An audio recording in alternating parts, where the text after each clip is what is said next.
I don't know what you want to call it, second part of the season. The stretch drive begins tonight with the Kings taking on a team let's be honest, we've said this before many times and turned out to be wrong. Kings taking on tonight a team that they should beat, a team that we're nonetheless all looking forward to seeing because Victor Wembanyama makes his Sacramento debut tonight. And now we do have Kyle Draper getting ready, just joined us. Drapes, we're just settling in here, enjoying some youth basketball. I am already seeing some defense. It's been a little better than what we saw from the Kings at times in the first half of the season. But this is one that the Kings should be able to win tonight, get off to a decent start. And then I think we're in full schedule watching mode here, scoreboard watching mode. A lot of people will be desperately hoping Kings can claw their way into the top 6. I'm pretty much resigned at this point. My thinking, Jay, is they're probably going to be in the play-in. We'll see. There's every chance they're not, but I've just kind of resigned myself to that. And that's fine. If you get into the play-in and then you get out of the play-in and you're in the playoffs, then it's all forgotten. But it's so competitive in the West, as we know, and there's so many great teams and so many teams playing so well. I think the Kings are probably going to be in the play-in. It's just a matter if you are going to be, you want to be 7th or 8th instead of 9th or 10th. Do you think, would we be okay with that? Could Sacramento handle the Kings in the play-in?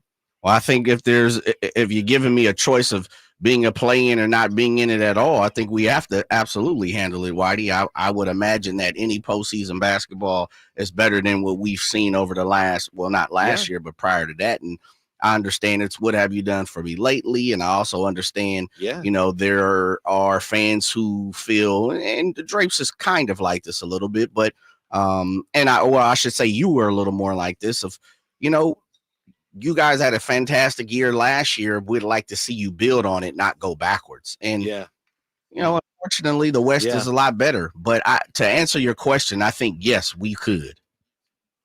Yeah. I think we have to. It's just if they get out of it, it'll be great. I think if they were in the play-in and they didn't emerge from the play-in, I think there'd be a lot of hand-wringing. But we'll see. A lot of pizza left in the box, and we don't need to get ahead of ourselves. But I do. Drapes, I don't know. That's my feeling right now, Kyle Draper joining us. I think they probably are headed for the play-in, and I've made peace with that. If they're not great, but if they are, I don't think that's a terrible thing necessarily. Well, I think it could be terrible, and here's why. You just mentioned it. What if you get bounced? What if you get first day? True. Second game. You don't make the playoff. To me, that's a major step back. But when you look at the Western Conference, are we at a point, fellas? And I thought about this on the drive-in, where we start knocking. Like, would you rather be 7 and have to face, maybe Luka in a one-game play-in, and then perhaps OKC, or would you rather be 6 and have to play the Clippers in a 7-game series? And so I'm almost of the belief that 7 right now, currently 7 would be better than 6. Okay. If you had a one game against Dallas and then advance to play OKC, I would be okay with that. Gotcha. But opening up against Clippers, it could be quick work. Yeah. And so here's the thing: are you going to be this year's Miami? You have the possibility of doing it. We saw with the Lakers last year, Whitey and Jay. Matchups meant everything. They drew a favorable matchup. Memphis, a team that they could beat. And then Golden State, that they had the size advantage on. And so everything sort of fell right for the Lakers, who were in the play-in last year. Right. And made it all the way to the Western Conference. Yeah. Now, barely beat Minnesota, too, remember? Yeah, what you say? Barely beat Minnesota, too, if I'm not mistaken, right? Wasn't that first game? Or was that New Orleans? Who was that they struggled against in the first play-in game? Yeah. I think it might have been. Someone had them on the rocks, man. Yeah, they were. I think you got that right. I think it was, and then Minnesota gave Denver some fits in the first round, and then ultimately we saw what happened. But I don't know. Is it too early to be looking at that? Like I think the spot you want to be in I don't even know if the fifth seed is that good. You got to open up against Denver in a 7-game series. Like the 7th spot might be maybe so. It's quite possible. I know you have said many times that you're still not sold on the Pelicans. They're 6th right now. So again, I don't want to sound negative. I think the Kings are in the play-in, but I recognize maybe they're not going to be. Another thing in the West, so many of these teams really rely a lot on some older guys like the Clippers, like the Suns, like the Lakers and the Warriors. So, somebody tweaks something here or there, it could dramatically change the rest of the season. And it doesn't have to be an older player. Players that are younger and healthier, they get hurt too. So there's that. But to me, what I'm focused on now is, if you can get out of the play-in, great. But to me, 7 or 8 is just a much, much better place to be than 9th or 10th, right? Because 7th or 8th, you get 2 shots if you need them. So to me, if the Kings are 6th, 5th, great. 7th, 8th, I could live with that. But that's what I'm going to be keeping an eye on. You just want to make sure you're at least 7th or 8th. For 7th, you get home court in whatever play-in things you need.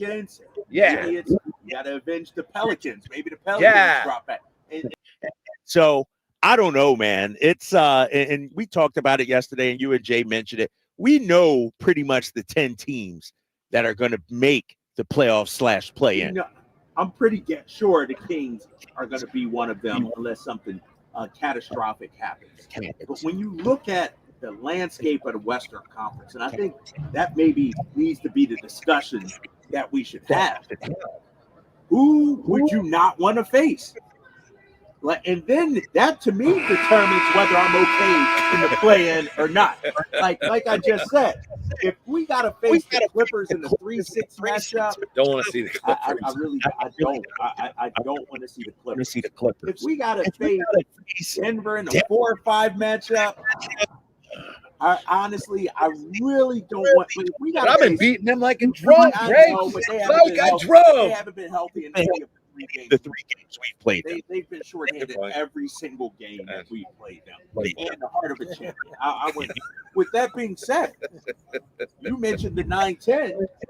We had to face Steph Curry in a 9-10 matchup. I wouldn't want that up. So to me, it has more to do with potential matchups than necessarily actual seed.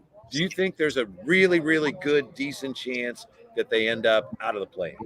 That they can play well enough the rest of the way to get to it? Yeah. Oh, yeah. I think so. I think 17 of the 28 are at home. You look at the Pelicans, 14 of their 27 are at home. You got one more game left to go against them. They have the tiebreaker, obviously. But I think there's a possibility to catch them. Why not? If the Kings play, the problem is, and we talked about it yesterday, the Kings can't afford to lose games that they should win. Right. They're at the point now where every game they're favorite, they should win. Like tonight, no question, they should beat this San Antonio. They don't have the luxury to lose. So to catch, I think, New Orleans, to catch Phoenix, I think you got to play, near 17-11 basketball, 18-10 basketball the rest of the way. However, you're absolutely right. However, and you may know more, but we don't know yet whether Domas is playing tonight. Upgraded to questionable. Okay. Did participate in shoot around today. Yeah. So he's trending in the right direction. I mean, he's probably going to play then, I would think. But I mean, if he didn't, then obviously all bets are off as far as you still should beat them. But playing without Domas would be a whole different equation. So that's a great way tonight. A great way to start the second half, whatever you want to call it, of the season. Right, with a win against the Spurs. Yeah, Let's go. Wemby, and we talked about it yesterday, and it's worth pointing out again today. After the All-Star break, that's when this team hit its stride. That's when they played the best basketball of their season. That's when they came out. It was like a reset. They were sprinters, and they came out the starting gates, the starting blocks quick. It needs to happen now, especially when you look at, Whitey, the next 5 games. And that's how Mike Brown looks at things. 5 games. You got the Spurs, Clippers, Miami, Denver, and Minnesota. Those outside of tonight, those are 4 games against teams above you in the standings, or 3 in the West. And so you can make up some ground. These are some big games, and if you can get wins in these games, I think it's going to be huge. Yeah, so you have a chance very early to make a statement here, right? Statement. Yeah.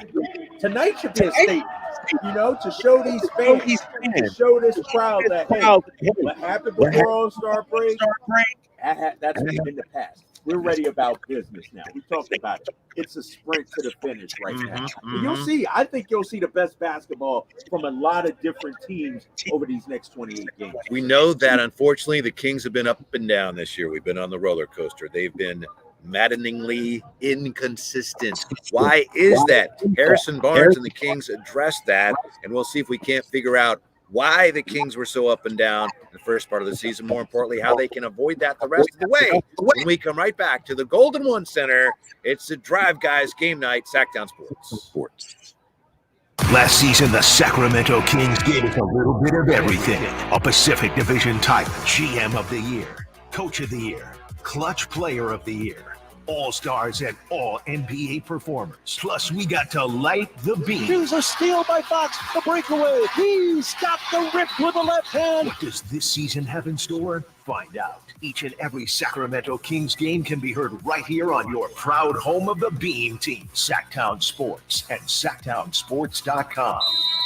Hey, it's Carmichael Dave asking you, are you feeling the pain of paying more and more for your gas? PG&E has increased their rates 4 times in the last 5 years, and the new forecast says PG&E customers may see their bills increase 32% by 2026. The good thing is there are steps you can take to protect yourself from these rate hikes, and better yet, American Energy may be able to help you completely eliminate your gas bill with a new ultra-high efficiency comfort system. Did you know SMUD offers huge rebates to eliminate your old gas guzzler? They can help you guide through the whole process. Seriously, listen to me. You go to the SMUD website. There's tons of rebates available, but it is confusing on how to do it. Listen to these rebates. $2,500 from American Energy, $3,500 from SMUD, $1,000 from Caltech, $2,000 home system upgrades. That's $9,000 in rebates. Let American Energy help you out at 916-520-9990. Call 916-520-9990 now. Time to check out Capital Casino, conveniently located at 411 North 16th Street in downtown Sacramento. Keegan Murray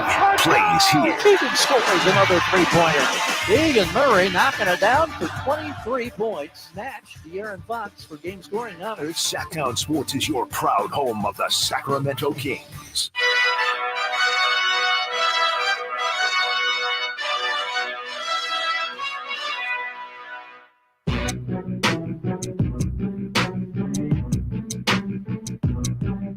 The Drive Guys powering your afternoons Monday through Friday on Sactown Sports.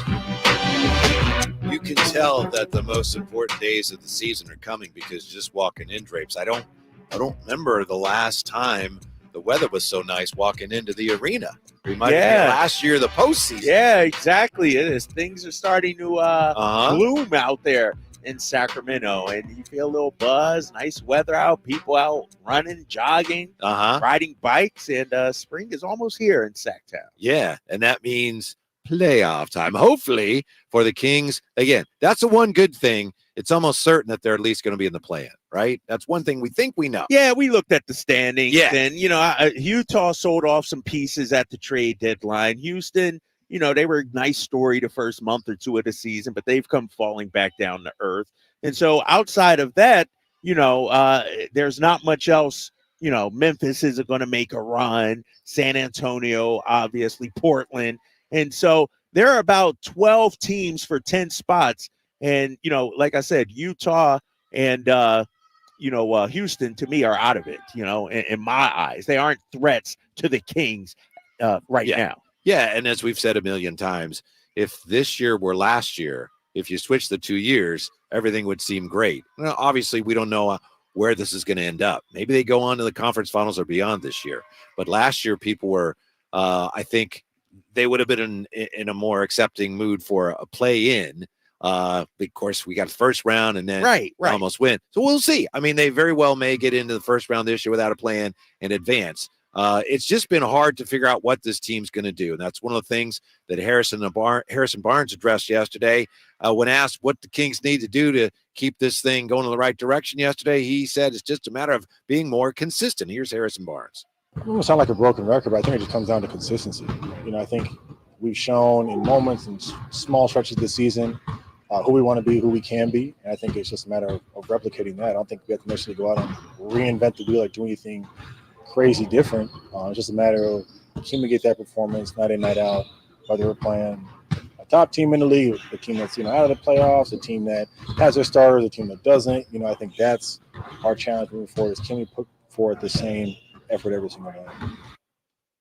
Harrison Barnes. Yeah. That when I heard that, it kind of buckled me a little bit. Really? Well, because he says, can we put forward the same effort every single night? I don't think effort has really been the issue, has it? I don't think there's any question that this team wants to win and they play hard. It's just a matter of they just don't seem as focused. Maybe I'm nitpicking, but to me, it's more an issue of focus than it is effort. Because if we're talking effort, that's the type of talk that ends up your coach ends up on a hot seat, things like that. I don't think we have that. No, and maybe Harrison might have misspoke a little bit. He might be talking about exactly what you're talking about, because I haven't witnessed a lack of effort. No, I haven't either. To your point, I've witnessed lack of focus, whether it's taking care of the ball, whether it's knocking down your free throws, whether it's sticking to the defensive principles that the coaches, have instilled in you. And so, yeah, that's what we've seen. And, this is what happens, though, in the NBA. And this would, when you look at great teams,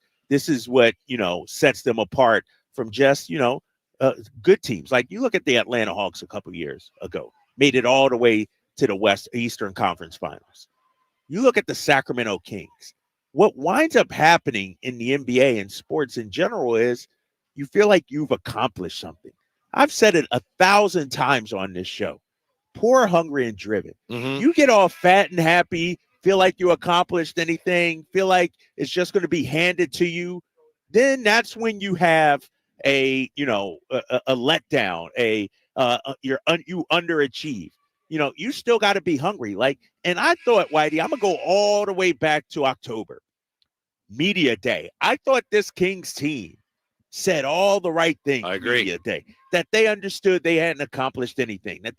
But they haven't come out as hungry, I don't think, as they did a season ago. Mm-hmm. And so to me, that lack of focus, I'm going to speak for Harrison Barnes, is what's been missing. It's like, guys, especially, and I said this at the beginning of the year, if they thought what they did last year is going to be good enough for this year, they got another thing coming to them.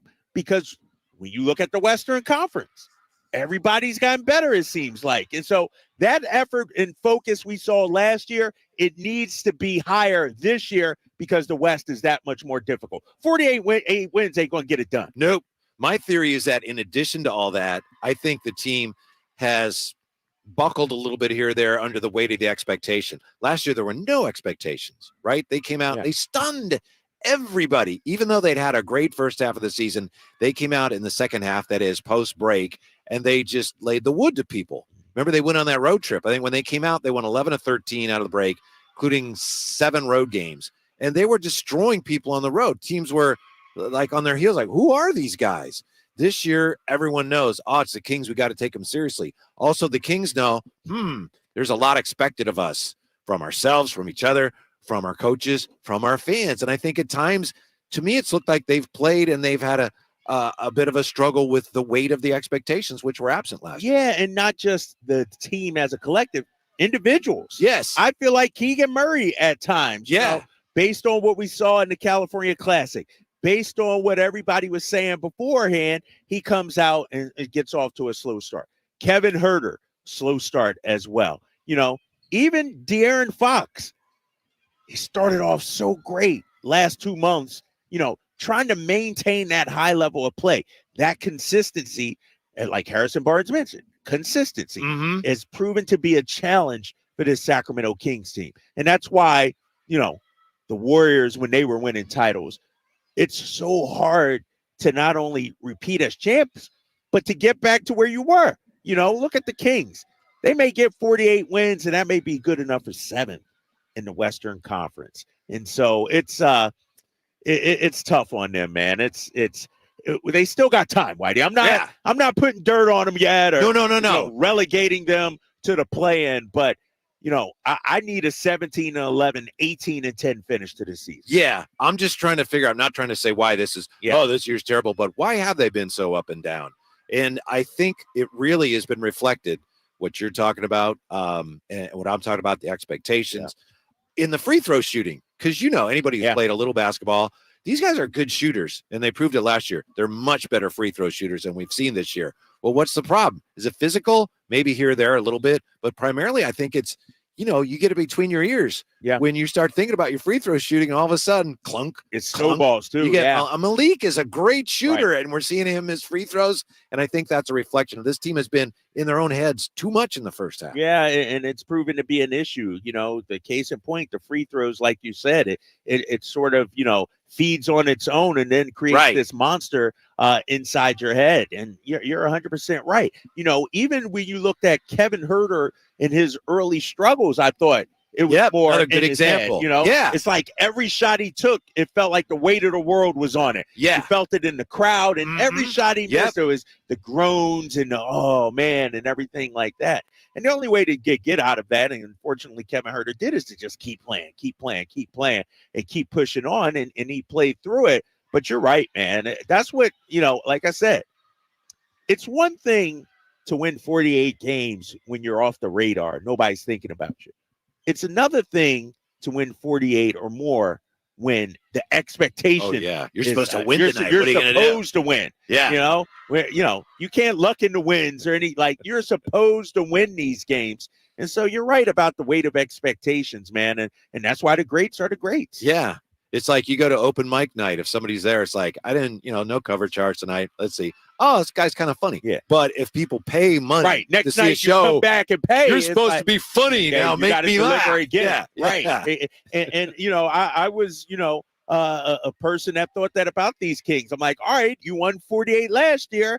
You should win, be a top 4 seed this year. You 52 this year.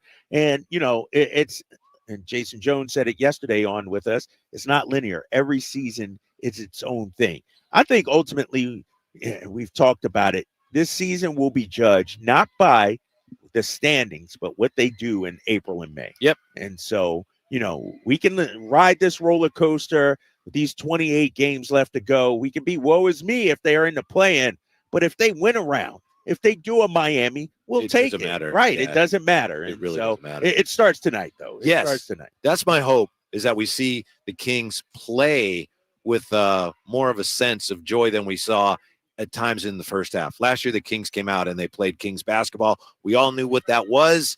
Defensively wasn't much, but we knew they were going to score. And I still think that is the answer going forward for them, Kyle. And I know Mike Brown might not disagree. And I know he knows a lot more about basketball than I do. As much as he preaches, we've got to be better defensively. Yes, that would be terrific. But I think the Kings' key to having more success than they did last year is finding that offensive firepower again. Yeah, and at some point you just have to accept this is who you are. Yeah, this I think is so. The Kings keep banging this rock against the concrete, hoping water comes out. They just got to realize, you know what? There's no water in there, so we got to go look elsewhere. And elsewhere for them is offensively. They have the potential to be so much better offensively. We saw it last year. They got the shooters. They got the playmakers. And so just make your free throws. Make the free throws. I mean, and to me, that's probably the biggest, drop off that I noticed.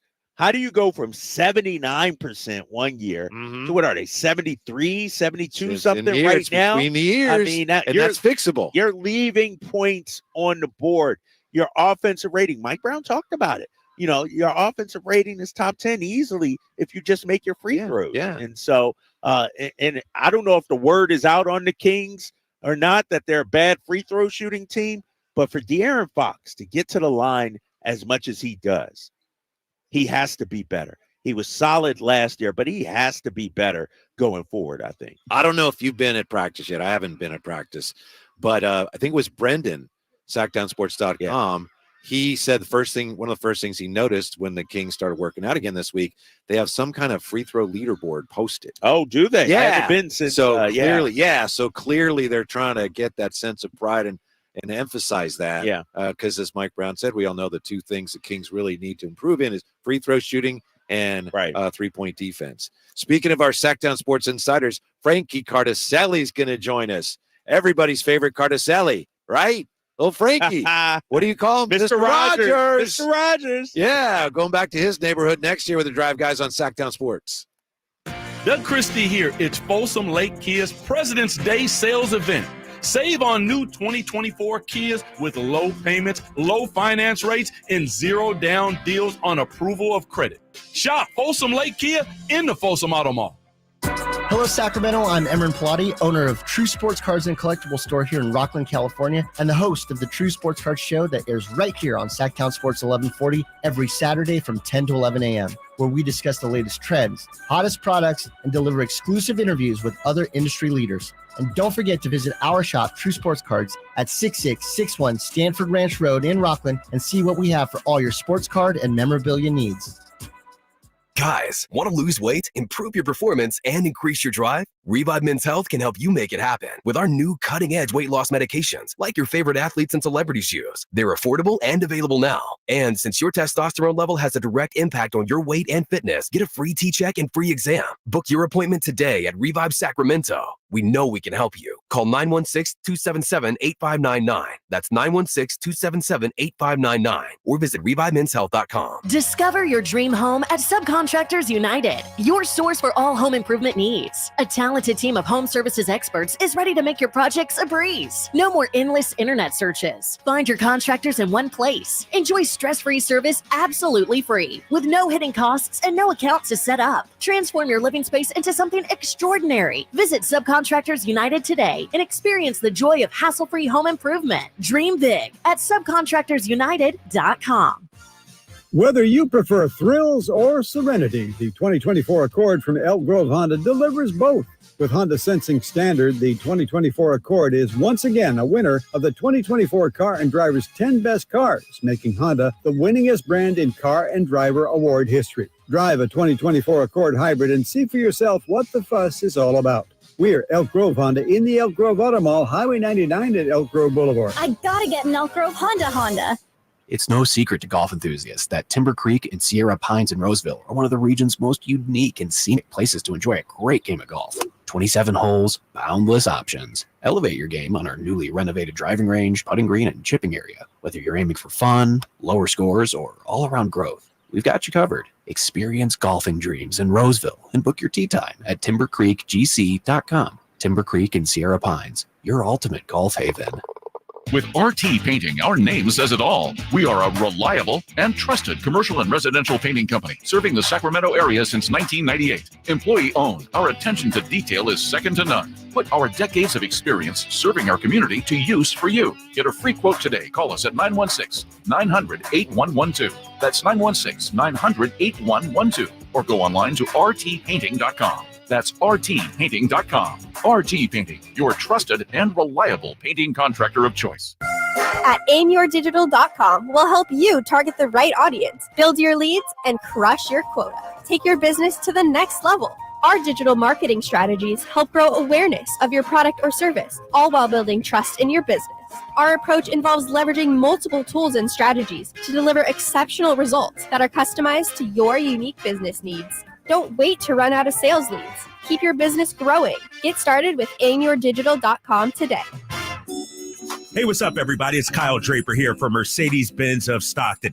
Now, you know, I took the half-hour drive to Mercedes-Benz of Stockton, and I came home with the finest car I've ever owned. I'm rocking that brand new EQS SUV they outfitted me with, and it's stylish and so comfortable. I love Mercedes cars. Also, Mercedes builds amazing commercial vehicles. Now, if you own a business, Mercedes builds commercial vans capable of any job. And with special interest rates as low as 4.9% on new Sprinter vans, plus the available tax breaks on Sprinter vans for commercial use, choosing the Mercedes van is a smart move. Mercedes-Benz of Stockton has a huge full-service commercial fleet center. Go see my good friends at Mercedes-Benz of Stockton. Just a half-hour drive down I-5 from SAC, and it's online all the time at mbofstockton.com. That's mbofstockton.com. Sacramento weather is brought to you by Folsom Lake Kia. I'm Tamara Berg in the KCRA 3 Weather Center. Your Thursday will be bright and sunny with light winds. It'll be a nice day to be outdoors. Expect highs to peak today in the lower 60s. Get the latest forecast on the KCRA 3 News and the KCRA 3 app.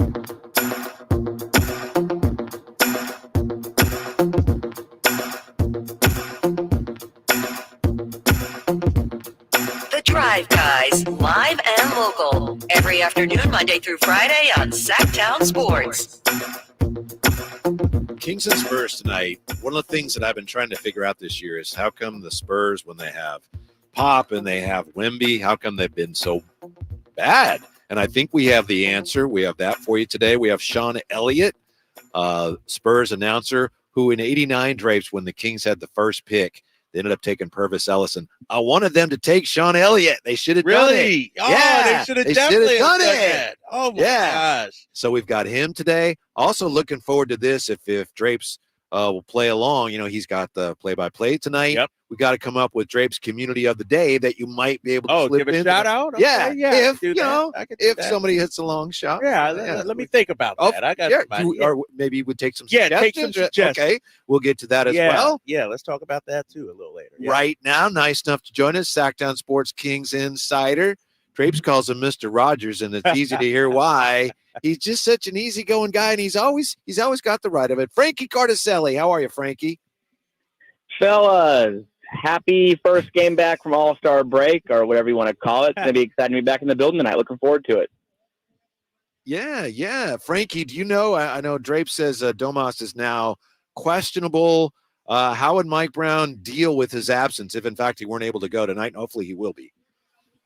Yeah, I mean, the fact that he came through this morning's shoot-around and looks like the progression of his status from doubtful to questionable, that really usually bodes well for players that are coming back from injury or illness. And we know that Domas is a guy that battles through a lot. He played with the broken hand for most of last season, and I think that illness is something that it's going to be tough to keep him out. But if he isn't able to go, Alex Len's a guy that Mike Brown has called on more times than not. Last year, there was only 3 games that Sabonis missed, but 2 of those games he went with Alex Len, and I think against a team like the Spurs who have Victor Wembanyama, it's going to be a tough match for anybody. But sorry, I'm getting another call.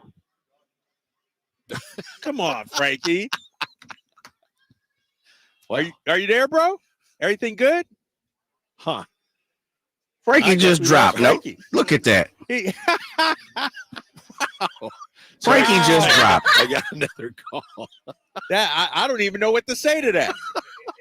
That's disrespectful. Huh. He got another call. Yeah. And actually took the other call while he was on. I know. Did he think maybe we weren't on the air yet? Right.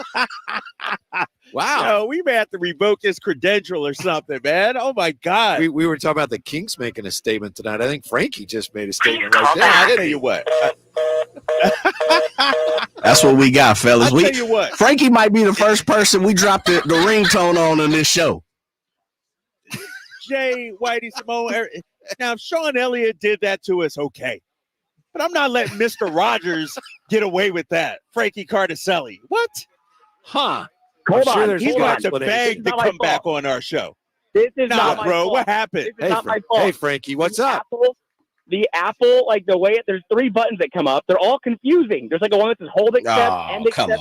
I pressed the wrong one. I swear I saw this on Twitter. It's very confusing. I tried to decline that You know the call. iPhone's been out for a while, right?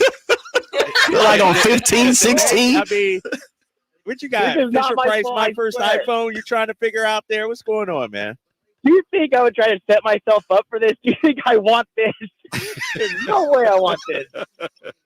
Hey, look, fellas, you you tell me if we got to run Frankie. I'm ready to go. Now, I don't know if y'all want to proceed, but if you let me know, Drapes, I got it ready. If co-worker, Jay, I would say get him out of here. Yeah, and if it wasn't Frankie, it's Frankie an wouldn't do that. accident. Yeah.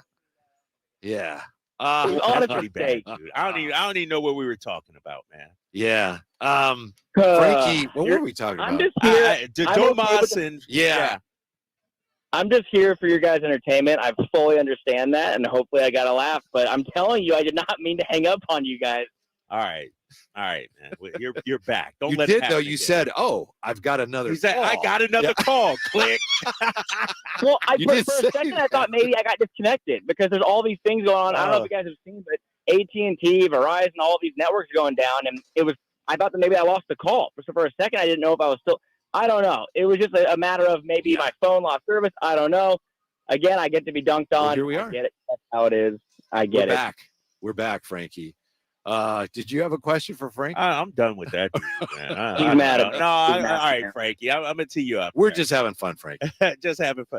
All right, Frankie. I know the guys talked about it yesterday. I'm sure they talked about it today. These last 28 games. Do you think? Because earlier in the season, Mike Brown was talking about it's a marathon. Do you get the sense that they feel like, all right, it's game on now? Will we see a more intense, a more focused Kings team, you think? I mean, I hope so. I think that I was talking with Chris and Alan this morning just about how I think consistency is the one thing that this Kings team has really been looking for. And the fact that we still don't really know what this team's true identity is. I mean, last year we knew it was a team that could beat you scoring the basketball. I mean, the defense was not great last year, but you knew they were going to put up 125 plus almost every night. Right now, that's not really the case. We see the offense go through these cold spells, and then the defense looks great some nights, like it did against Denver, and then it looks completely lost like it does other nights. So I think if we can kind of see if this team can find a true identity and be that high-scoring presence it was last year while maintaining that consistency on defense, that's what I'm looking for. Because what the Kings did against Denver on the defensive end, and yeah, I know that Denver was missing a few guys, but we've seen the Kings play shorthanded teams all the time, and Denver, even without Jamal Murray and KCP, that's a very good basketball team, and the Kings held them under 100 points. So I really am looking forward to seeing if that can be a constant down this final stretch. But again, right now we just don't really know what team's going to show up. Hopefully tonight it's that team that we saw in Denver. Frankie, what do you make of De'Aaron Fox's somewhat vague comments regarding his shoulder? Yeah, I'm not sure what it is. It's not bad enough for me to get an MRI, but 3 days off is not going to help it. So, do you have any idea where we really are with that? I know he's not helping any. Yeah, I think if it was something that was really serious, I mean, first of all, I think he'd be listed on the injury report, and that's something that he has yet to be listed on that report with that shoulder injury. And again, with imaging, he even said that he hadn't had an MRI yet. So I don't know if that's something they're going to plan on doing down the line, but I think if there was a time to do it, it would have been the All-Star break. And to my knowledge, that did not take place. So I think that's what De'Aaron does. Like, he goes through bumps and bruises all the time, and this is something that has been on a lot of people's minds for a while now, and he finally confirmed it. But still, business as usual, he's going to keep playing through it. And the same goes for Keegan Murray, who said at practice the other day that the bumps and bruises or ailments he's feeling, they're not going to be resolved over a brief All-Star break. Those are things that you have to kind of sit down and get off your feet for multiple days. Those constant motions of practice and games are not going to, you don't have enough downtime to get rid of some of these things. So it's the home stretch, and I have no doubt that both those guys are going to be available more times than not, as long as things don't get worse. And I mean, as we've seen with De'Aaron Fox, who finished the pre-break strong, he looks like himself a little bit right now. And if they can get that Fox down the stretch, it's going to be really good for the Kings. By the way, we have another nickname for Frankie, Kyle. What do you think? This is from Brandon. Frankie Click Cardet. Oh my God, Frankie! Unbelievable, man! Unbelievable. I see how you do us. It's a new nickname for a week at this rate. It's a new nickname. Right, exactly. Last week it was Mr. Rogers. Now it's Frankie Carter. Click over there. Thank you, Brandon. Oh man, hey Frankie, what are they saying about free throw shooting, man? Is it something they feel can get better, corrected here? What do you think about that? Yeah, it was kind of brought up the other day too with Mike about sports psychology, and is that a matter? Is it all in the heads of the players? Because when you look at the names on paper, I mean, Keegan Murray, Kevin Huerter, Malik Monk, even De'Aaron Fox has been a very good three-point shooter this year. These are guys that should be able to knock down free throws, and for whatever reason, it's not happening. And there's not really an easy answer or an easy solution. Again, I mean, people that are pointing to practice, they are definitely practicing it. Like you guys were talking about before I came on, there is a new free throw. I don't know if it's a competition or a way to kind of hold yourself accountable, but they're keeping track of this. This is definitely at the top of their minds. There's also like that approach of people that are saying, don't bring it up because it'll make them think about it too much. I don't know if that's really going to matter either. These are professional basketball players. They've been shooting free throws since they learned to play the game. It's just something that might be deeply rooted. Again, we talked about it before, I think, as far as the Kings have been a bad free throw shooting team for a while now, even before this group came in Don Kings jerseys, back when Boogie Cousins and those guys were here. The Kings were a bad free throw shooting team. It doesn't really make sense. I don't know if it's something in the air here. I'm not sure, but I think it's something that kind of really comes down to that mental headspace of being there and at the line and being able to knock down those shots in a timely manner. And I think that Malik Monk's a guy who I'm looking at right now as a 90% free throw shooter who's been having a tough go. Is it mental? I don't know, but I think that the guys are definitely getting the practice in, and it's not a matter of that. It's not a matter of are they getting enough reps in, because they're doing it at the end of every practice. When we come in for practice, that's all the guys are doing. They're shooting free throws at the end of every day, and now they're definitely looking like they're keeping track different ways. It was a 3-point contest. They were keeping track on the wall. Now it's free throws, so that kind of shows you where their heads are at. Yeah, well, Frankie, it's been an unforgettable conversation. It's time now for Frankie Gets Carded, and that's where we have a basketball card that kind of reflects the job that Frankie's done today. And this, we put the information in, but there's actually like an algorithm that then produces the card. So that might explain why this is rather unusual, Frankie. Today's card is actually, it's a Jay Buhner baseball card. And I know you're a Yankee fan, but yeah. This is like a 1988 Jay Buhner baseball card for you today, Frankie. What'd you trade Jay Buhner for? Isn't that Seinfeld? That's Seinfeld, isn't it? What'd you trade Jay Buhner for? Yeah, I'll happily take that. Yeah, because I don't know. Maybe is that the computer's way of saying Frankie's on the trade block? Yeah, he might be. He's going on other shows on the day he's supposed to come on with us and everything. Not just on the day, like during the interview, guys. I got another call. For anybody, but it's been a day. Another call. Normally that wouldn't happen. Our good friend Brendan Nunez is under the weather today, so I've been having to do some double duties. And yeah, I apologize. Right, I know I'm gonna have to deal with the hang up thing for a while, but I promise I was not trying to pick up some random number in the middle of talking to you guys. Question, Drapes, did throwing Brendan under the bus actually help Frankie's cause at all there? Not at all. Man, another great job by our teammate. Like Brendan's at home chilling, trying to nurse himself back together, and now he gets dragged into this. Unbelievable. I'm not throwing him under the bus. I'm just letting you know what's going on. Brendan, get well too, man. All right, dude. We'll see. We appreciate it. We'll see you in a little bit here. Thanks, Frankie. Can't wait to see you guys. Thanks. Well, that went well. Frankie Cardicelli, obviously great Kings coverage, Sactownsports.com. And I guess Frankie would have us believe he's carrying the whole outfit right now. Right. Nothing out of Nunez. Right. Nobody else working around here. I got to take multiple calls at once. Oh, my God. For anybody, when we come back, how come LeBron is... How come LeBron's not playing tonight? Against the Warriors. We get into that here as we return to the Golden One. Next, Drive Guys on Sactown Sports. Did you miss any part of our live local shows? Don't worry, you never have to miss them again. Check out SactownSports.com and search our podcast page and play our shows when you want. The Carmichael Dave Show with Jason Ross, Stiles and Watkins, and the Drive Guys. Plus, other podcasts like Return of the Empire, Return of the Roar, the Stingers Up podcast, and Golf to Go with Frank LaRosa.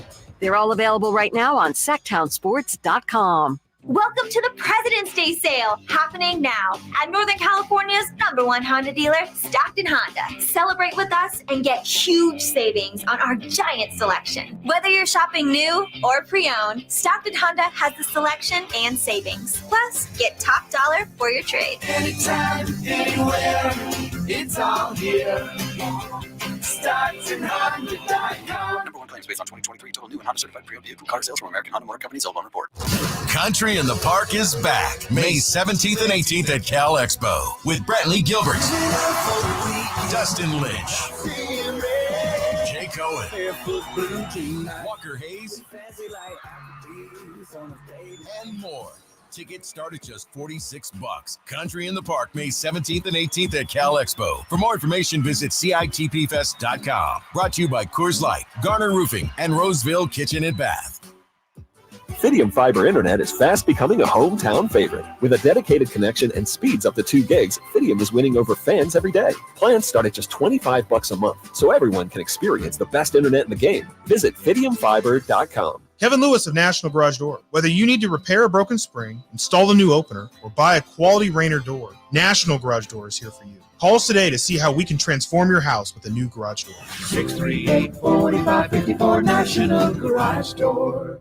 What's up? As always, we're talking to Chad Hoblet of Hoblet Dodge Chrysler Jeep Ram in Woodland. Chad, what's happening for Chrysler's President's Day sale? It's the biggest savings we've had in years on new heavy-duty Ram trucks. Right now, you can save up to $17,000 off MSRP on new 2024 Ram 2500 Laramie Crew Cab 4x4s. And yes, I said 2024s. Plus, we have Northern California's largest selection of Ram trucks with over 500 available. So you're sure to find your new Ram truck waiting at the Hoblet Ram Truck Center. $17,000 off MSRP on the brand new 2024s is a big deal. How'd you pull that off? Hoblet is California's #1 Ram truck dealer and #3 in the nation, which means we have the best selection of the trucks you need at the best prices. No one has a better selection of heavy-duty Ram trucks west of the Mississippi. Plus, when you shop at Hoblet, you're not just a customer, you're family. Hoblet Dodge, the small-town dealer with big city savings and selection. Start your search at HobletDodge.com. Unbeatable prices, unbeatable selection. Nobody beats Hoblet, period. 17,000 total net savings after 11,379 factory rebates and 5621 dealer discounts. Rebates may include 1,000 case construction rebate. Must have purchased eligible case equipment to qualify and 500 first responder bonus cash. Must be current member of eligible first responder association. Private net savings sample VIN 221743. Want the best movie experience in town? Join Sactown Sports IMAX Pass by visiting SactownSports.com. Sign up today. You can win tickets to see this week's films at the Esquire IMAX Theater. Capital Casino has been serving the greater Sacramento area in the same convenient downtown location for over 20 years, with plenty of close-by, well-lit parking monitored by security staff and offering the most variety of table games in the region in a safe and friendly environment. Best food, best service, and the best action. That's Capital Casino. For more information on tournaments and gaming, check out their website at capital-casino.com. And please remember to gamble responsibly. 1-800-GAMBLER.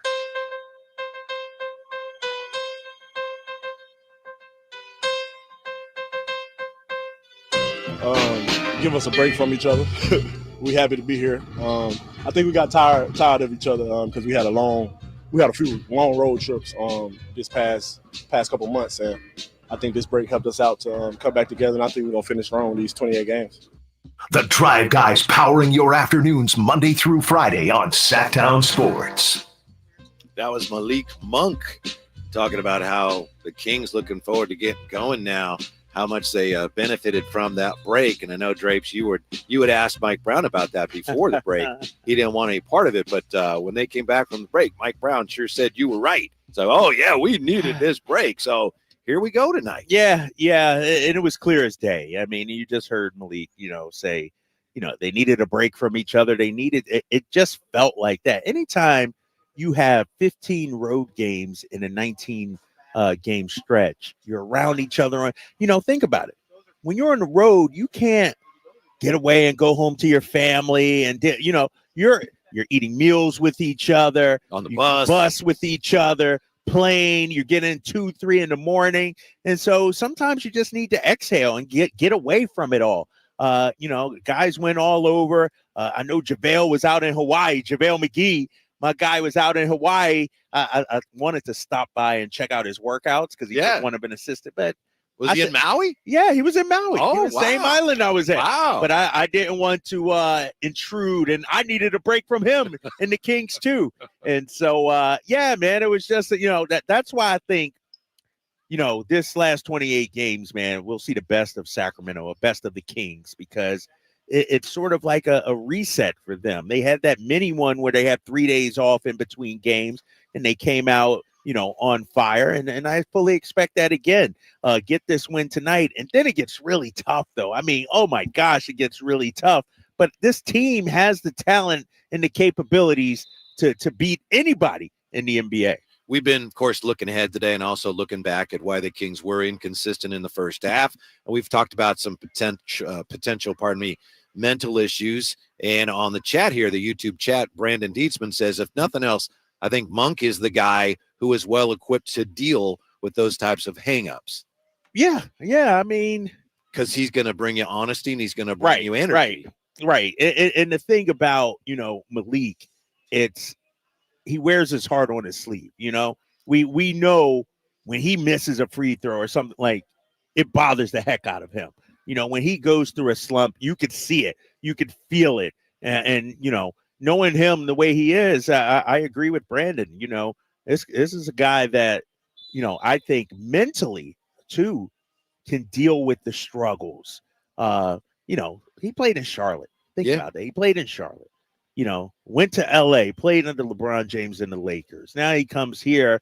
And I think, you know, when you look at his upbringing also, you know, with his brother who was drafted in the NFL, played overseas basketball, came back when Malik was 9 years old to help raise him. And so he's a hardened kind of guy. And so I do think Malik has the makeup to overcome some of these struggles from the free throw line. And he's got a lot going on, too. He's playing for his next contract. Yes, that's a major thing. And, you know, it's, you know, he's in the conversation for sixth man of the year.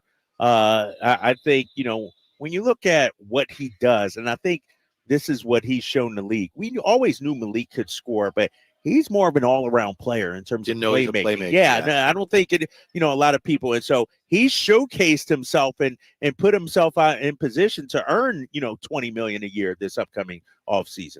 Brandon Dietzman also says, with one button, forever a legend. And you know who he's talking about. Yes. The great Frankie Cardicelli. Frankie. Ryan Williams Art says, you're listening to the smooth dial tones of Frankie Click. So, there it is. That's awesome. There it is. Man. That's awesome. Oh, our boy Frank. I get people texting me too. They're listening and they're like, "Oh, that was hilarious, dude." You never know what you're going to get on the drive, guys. Man, you just never know. Appreciate it, Frankie. Yeah, we'll be seeing Frankie tonight. Also tonight, you know, we're focused, of course, on the Kings and the Spurs, but we got the Lakers and the Warriors playing, and you know it's a big night for the league and for the TV people. But LeBron's not playing tonight. Yeah. Wasn't at practice yesterday. We got an excused absence from practice yesterday. No LeBron James tonight with a big matchup, you would think.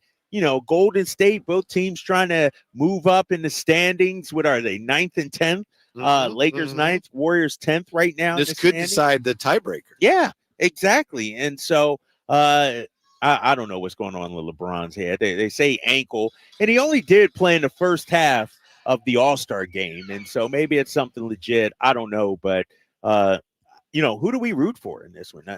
Both of them going to lose? Like a tie? Is that what we're hoping for tonight? Well, it's a good question because for years the law was you never, ever root for the Lakers. Yes. But now I think it applies more to the Warriors, doesn't it? I think so. I think, you know, I've said it before and I'll say it again. If the Warriors could go 0-82, I'd be all for it. Like, I don't need the Warriors to win a single game. And, you know, I am hoping the Lakers get them because I think, you know, when you look at it, the Warriors, you got to live. And I know there's Laker fans around here, but I feel like I see more Warriors fans than anything. Like isn't Jason Jones a Laker fan? Is he? I think he is. Yeah, he might be. But we all, and he's a good guy. He's from LA. We all grew up Lakers. Long Beach, excuse me. He's from LA. Long Beach. Yeah, he's from there. Okay. Whitey, we grew up on the Magic Johnson era. You know, we grew up. But nowadays, you know, it's something about the Warriors that just get under my skin. And so I could never cheer for them right now. I've noticed that. I don't know, man. Yeah. This will be LeBron's 8th missed game this season. Played for 14 minutes during the All-Star game on Sunday. My first reaction was, well, if he's hurt, why did he play in the All-Star game? Then I realized that's just like going to the park. Right. It's not even, you don't even break a sweat out walk there. around the block or something. It used to be, right? No, well, I remember Kyrie a few years ago. This was, you know, the narrative when he was in Boston and he was injured. And they're like, oh, I bet you he'll be healthy enough to play in the All-Star game. And you're right. Right now, All-Star game is a walk in the park. You know, it's almost a light literally, job. Yeah, it really is. So, Yeah. Lakers beat the Warriors in double OT last month. LeBron led the team in points, 36 rebounds, 20 assists, 12 in that game.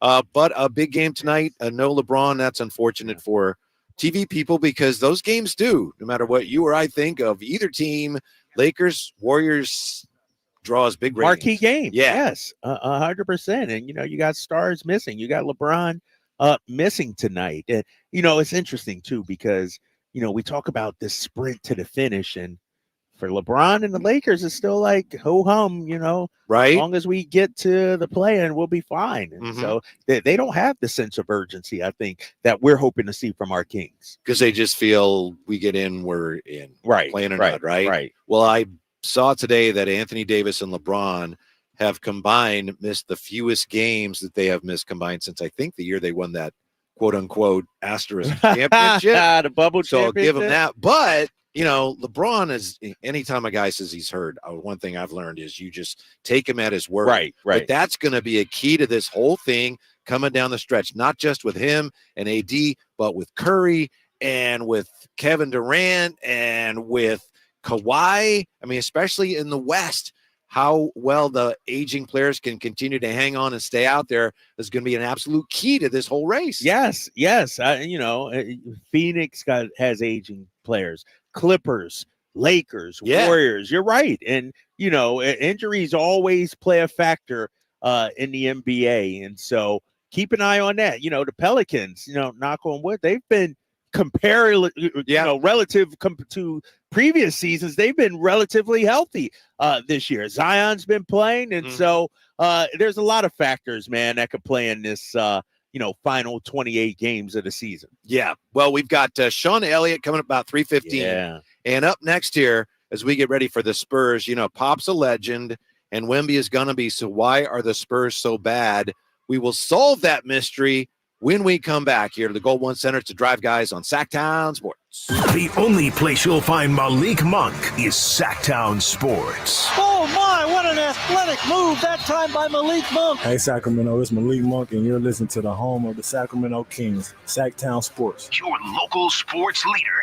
Always find what you love at Total Wine & More. With so many bottles to choose from at the lowest price, it's easy to find your favorite Cabernet or a new single-barrel bourbon to try. With the lowest prices for over 30 years, find what you love and love what you find at Total Wine & More. Spirits not sold in Virginia and North Carolina. Drink responsibly. B21. Maida Chevy has 2.9% APR financing on every new 2024 half-ton Silverado in stock. 2.9 for 72 plus great Maida Chevy savings on new Silverado. Online at MaidaChevy.com. Together, let's try. Our pre-credit 15,000 finance with finance for GM. When it's chilly cold at night, don't just add another blanket. Add a new furnace system instead. Now for as low as $5,999 with 0% interest and no payments for 18 months. Bonnie.com. Some restrictions apply. License 696355. Have you Googled yourself lately? Are there negative posts from an ex-employee or from a former client? Maybe an outdated news article or sensitive personal information about your family? Search engines don't always get it right. For right or wrong, it's your reputation on the line. That's where Reputation Defender by Norton comes in. One of the most trusted names in online reputation repair. Reputation Defender has been fixing people's search results for over 15 years. Their cutting-edge approaches help you to wipe away unwanted information in your search results. They also promote the good stuff so that it rises to the top, helping you put your best foot forward. Your good name is too valuable to leave to the whims of a Google algorithm. Take control with Reputation Defender. You can start by getting your free reputation report card at reputationdefender.com or call 800-401-6681 to speak to an expert. That's 800-401-6681. Dr. Ken Howachek and kinesiologist Kelsey Graham discuss the Good Feet store. The foot has a lot of detail. It has a lot of complexity. There's a lot that can go wrong. A lot of problems start in the foot and end up elsewhere. Knee pain, hip pain, back pain. When aligning the feet properly, we can see relief elsewhere. And that's the beauty of the Good Feet Arch support. It can place the feet into their ideal position and gives them the balance, the support, the comfort, and the relief of the pain. The bottom line is that the Good Feet Arch support can be a highly effective pain relief solution when nothing else has worked. The feet have a really big impact on how the rest of the body moves. The knees, the hips, the lower back especially. If the foot isn't properly aligned, all of these joints are going to function incorrectly. That results in a lot of muscle tension and chronic pain. What I really like about the Good Feet system is that the right arch supports can put the foot in its proper alignment. So all the joints of the rest of the body will be aligned properly as well. And when the body's aligned, we can reduce the risk of injury and chronic pain. Visit the Good Feet store in Sacramento, Roseville, Modesto, Stockton, and Vacaville for a free fitting and test walk. KHTKAM Sacramento, KYMX HD2 Sacramento. From the Power Business Technology Toshiba Studios, your flagship station for the Beam Team. Should we light the beam? Light the beam, baby. Sactown Sports.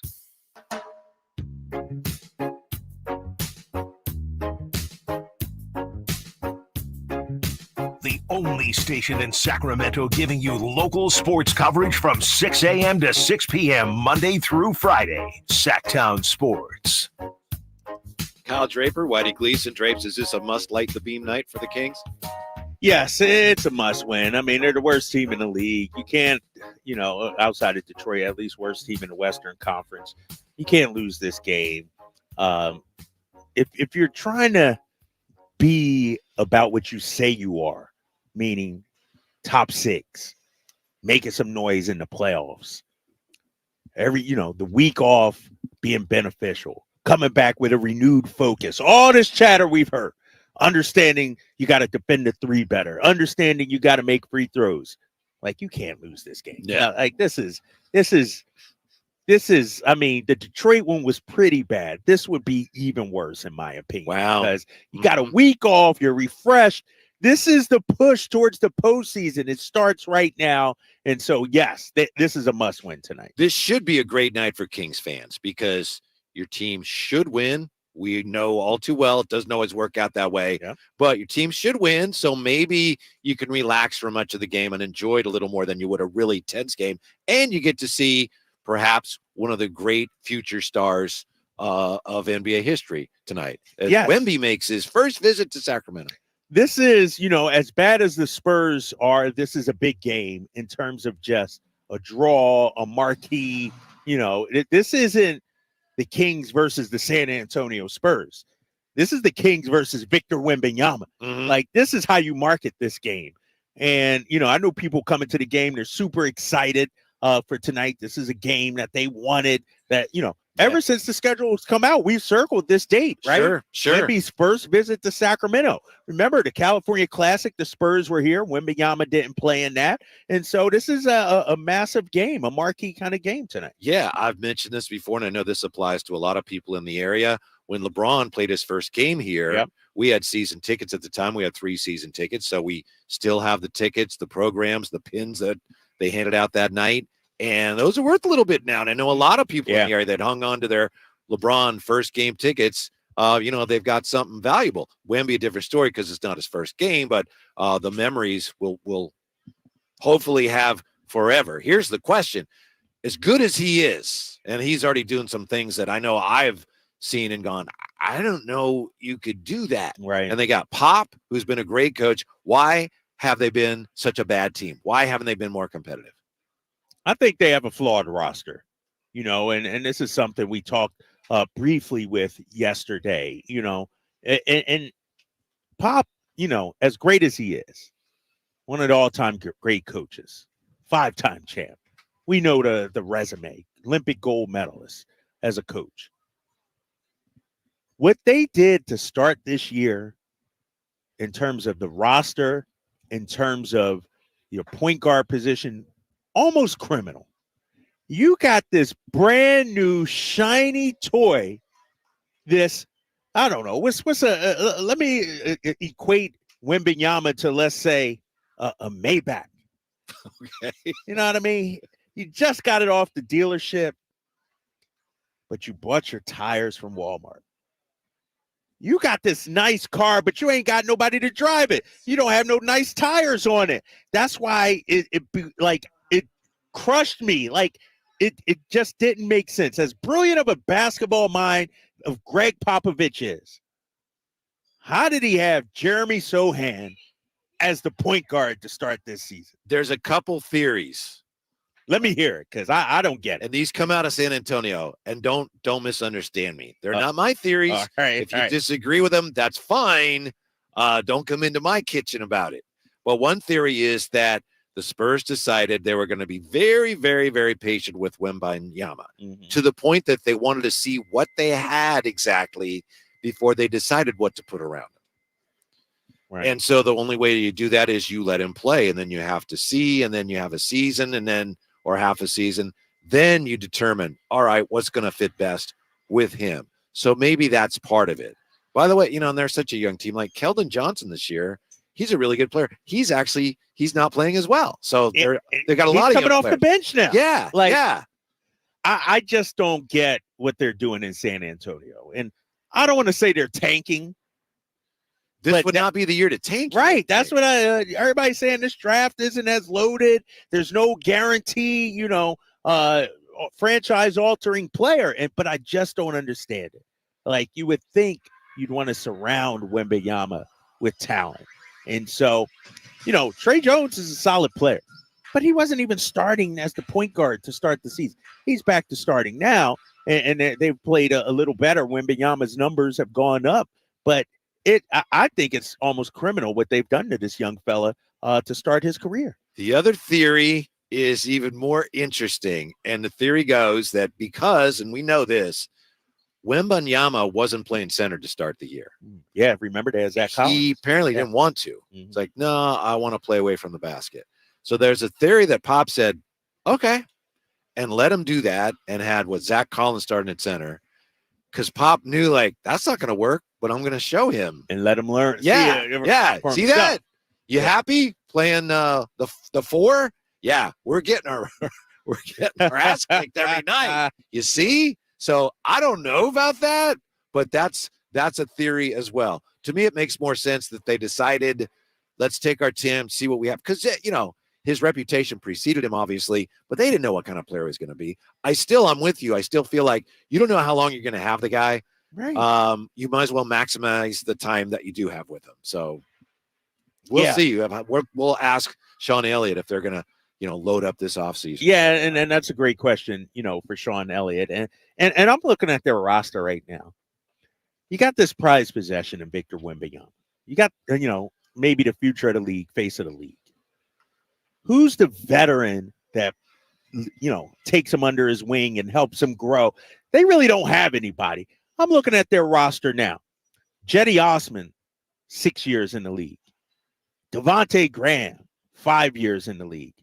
Zach Collins, 5 years in the league. You're right. But Collins missed 3 years. So who's that guy that's going to, teach him how to be a professional, how to, navigate the rigors of the NBA and everything. And so that's what and I'm going to ask Sean Elliott this. Sean Elliott, great guy, Spurs legend, obviously.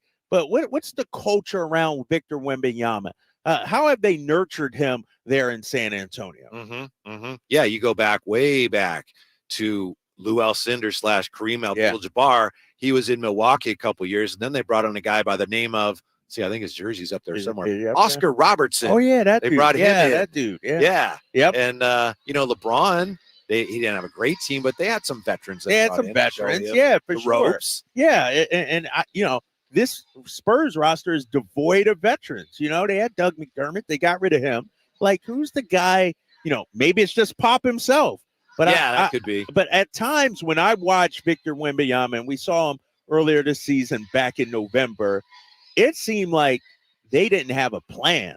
Like, they didn't know how to get him the ball. They didn't know what stuff to run for him, where he likes the ball. It just looked like a group of individuals thrown out there. Maybe we'll see tonight it's more of a cohesive unit. I'll be interested in seeing it. But they need to maximize this young fella. I mean, he's averaging 20 and 10, and it's really not even, the problem too, Whitey.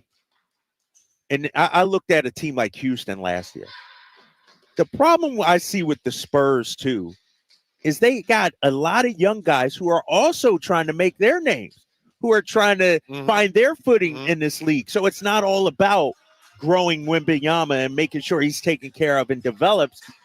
Champagne's trying to get his. Devin Vassell's trying to still make his mark in this league. And so I think that's an issue in San Antonio also. I think that Wembanyama, here's my prediction, not tonight. He's going to be the first guy. We've had a quadruple doubles. He's going to be the first one with the what about that quintuple double? Quintuple. He's going to be the first. Points, rebounds, assists, blocks, and turnovers, steals. Okay, steals. He's going to be the first to do it. He might be, man. He's a unicorn out there. He's a gazelle out there, man. It's crazy. Yeah, he's fun to watch. So it is hard to figure out exactly why the Spurs are where they are. I think the explanation that makes the most sense to me is that they just decided they weren't sure exactly what he was, and they wanted to take their time and be patient.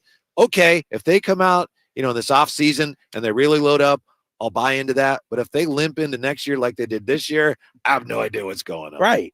I mean, and they got cap space. They could go out there and make a move, but they can make some trades. But I don't know, man. It's you would think they would surround him with some veteran bigs and maybe a young up and coming point guard or a veteran point guard, like a Chris Paul would have helped them out. Just somebody to sort of bring it all together, glue it together for them. Because right now I feel like they're all just a bunch of pieces out there. He does just really draw your eyes to him, huh? Because you watch basketball, you have certain expectations, and then you can't help but notice, wow, that guy's different. He is.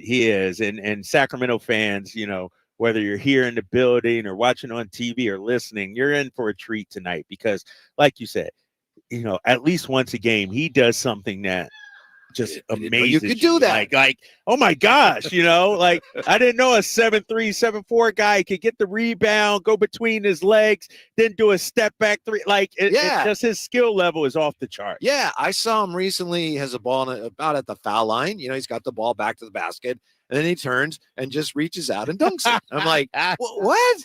No, you can't do that. Yeah. So I'm looking forward to tonight. On the call for tonight, so we're going to be front and center, and this should be a fun one tonight. Sean Elliott's going to join us, Spurs legend, guy that I think the Kings should have drafted in '89, but a long time ago. Maybe he can explain where the Spurs are with Wemby and what we can expect from Wemby tonight. Sean Elliott joins us next here. Drive Guys, Sactown Sports. On the move? Got somewhere to be? Take Sacramento Kings basketball with you. The Sactown Sports app will let you stay connected to your passion. Never miss a moment of Sacramento Kings basketball with the Sactown Sports app. RC Willey has everything for your home, including furniture, mattresses, appliances, electronics, and flooring. With our vast selection, it's easy to find items that fit your style and your budget. We also offer a variety of finance options, including 0 down and 0 interest for 18 months. Whether you're looking to establish new credit or ready to make your space more cozy, we can help. With our flexible finance options, you can easily update your home one piece or one room at a time. Plus, we have a low price guarantee. Let us help you make your home your way at RC Willey. At Ashton & Price, over the last 25 years, we've won just about every injury case you can think of. Slip and fall, falling merchandise, fell through rotted decking, we won those. Dangerous stairs, falls into holes, dog bites, won them. Injured while pedestrian or on a bicycle, auto, motorcycle, big rig, company vehicle, Uber, or Lyft accident, we've won them all. And the best news is there's no fee until you win. So no matter how you got injured, remember, for the best advice, don't think twice. Call Ashton & Price. Time to check out Capital Casino, conveniently located at 411 North 16th Street in downtown Sacramento.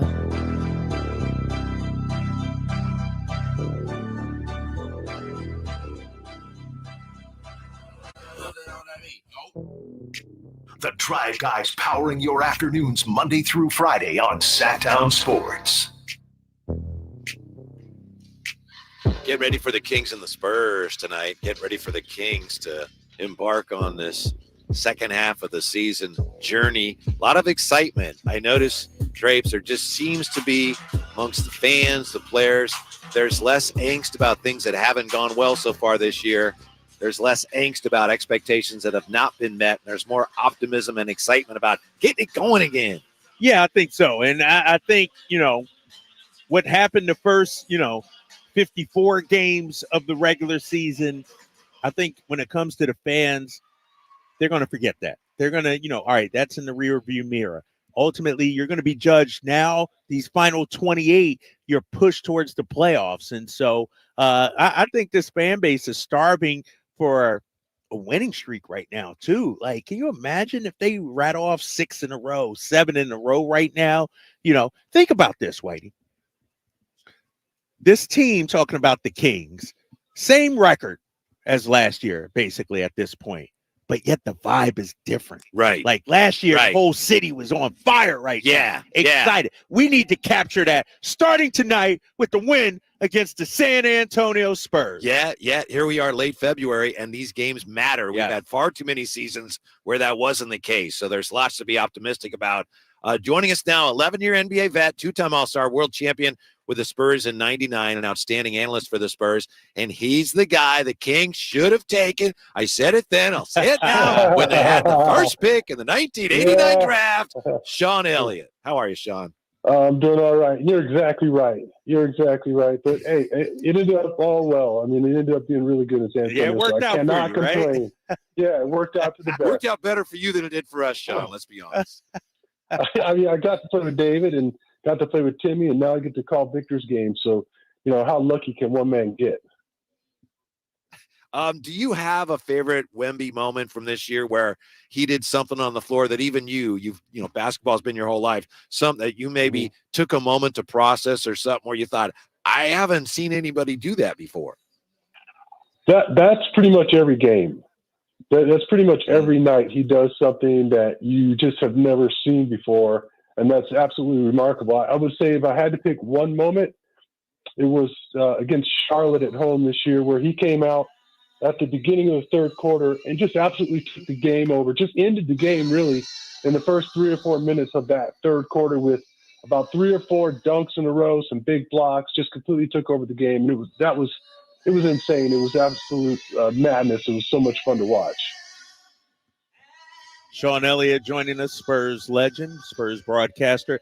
Sean, we were talking about Victor and just his development. And one of the things I mentioned is who are the veterans that sort of are taking him under his wing there in San Antonio? I'm looking at the roster. Yeah. They don't seem, you guys don't seem to have any. What about his development? Who's been most responsible for that, you think? It's been Pop, to be honest with you, because we don't have a lot of veterans. We don't really have any veterans at his position to kind of teach him the ropes, So it's been a concern, and Pop talked about it a month or so back, how when Timmy came in the league, he had a lot of veterans that were already established and that he could rely upon. Same thing with Big Dave. Dave came in and he was also a little bit older, but we had Terry Cummings on the team. We had Mo Cheeks. We got Paul Pressey. We had established veterans, guys that had been around to kind of show David the ropes. So his Victor situation is entirely different than those two guys. He's got a lot of young guys that are still trying to find their way, and he doesn't have those veterans to consistently rely upon to tell him, just simple matchups. Like when I was a rookie, I remember there was the second game of the year we were playing the Houston Rockets. I didn't know who Buck Johnson was.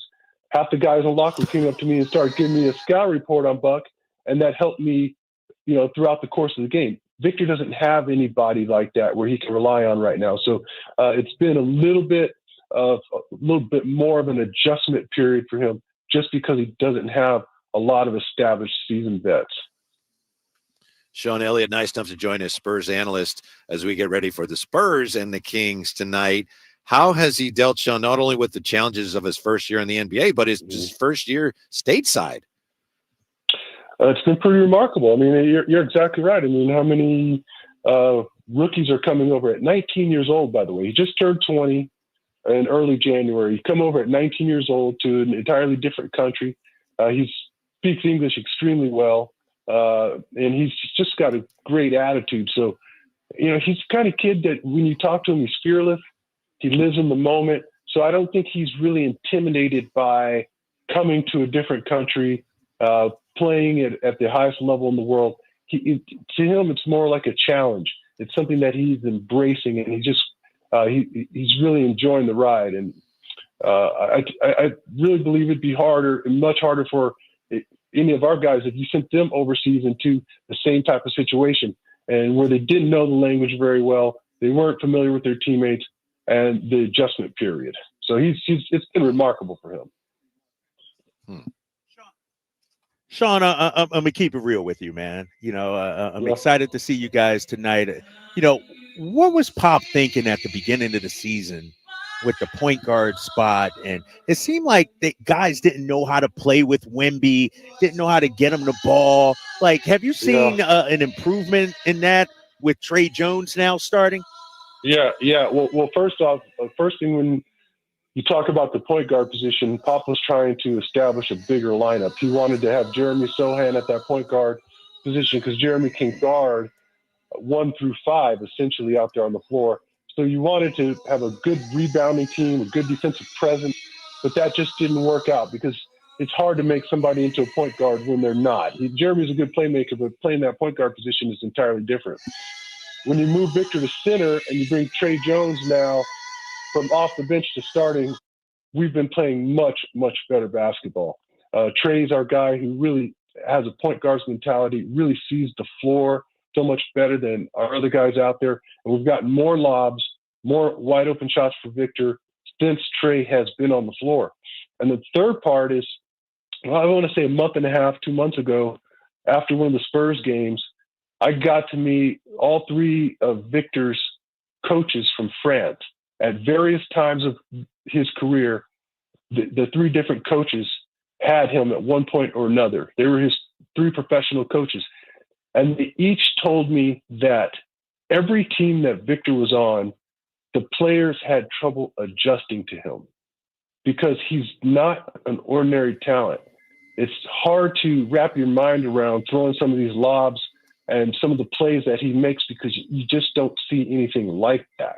And so for us, it was an adjustment. You know, guys, it was driving us crazy as announcers when you try to throw him a bounce pass on the low block and the guy behind him was able to knock it away.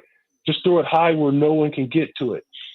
And another part of that, too, by the way, is the league is different. When I came in the league, when I caught the ball in the wing, the first thing I looked for was David Robinson, the low block. It was an inside-out game.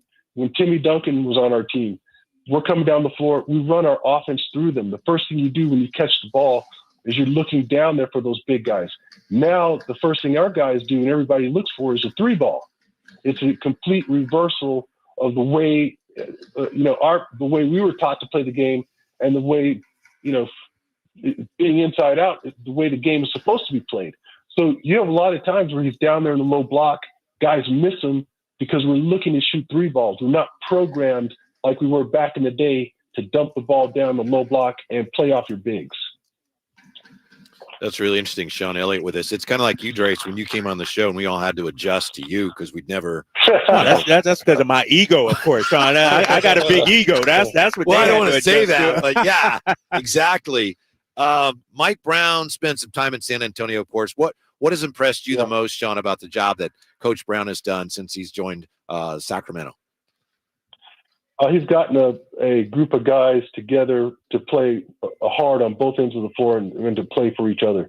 If you've been around Mike enough, you know already he's a great guy. I mean, there's no disputing that. And he's got a great basketball mind. He was instrumental in helping Pop out through, numerous playoff series. And so Mike knows exactly what he's doing. Our organization has a great deal of respect for him. But right now he's taken I heard you guys talking before we started the interview about how the buzz was last year in this city with this team now winning and making it to the playoffs. He's been a huge part of that. He's gotten the most out of his 2 big stars.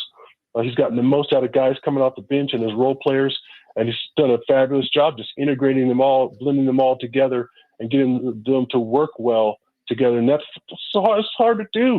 I mean, everybody in the NBA has talent. Every team has talent. But when you get guys to park their egos and play for the guy to the right or left of you across the board, that's the greatest challenge the coach has.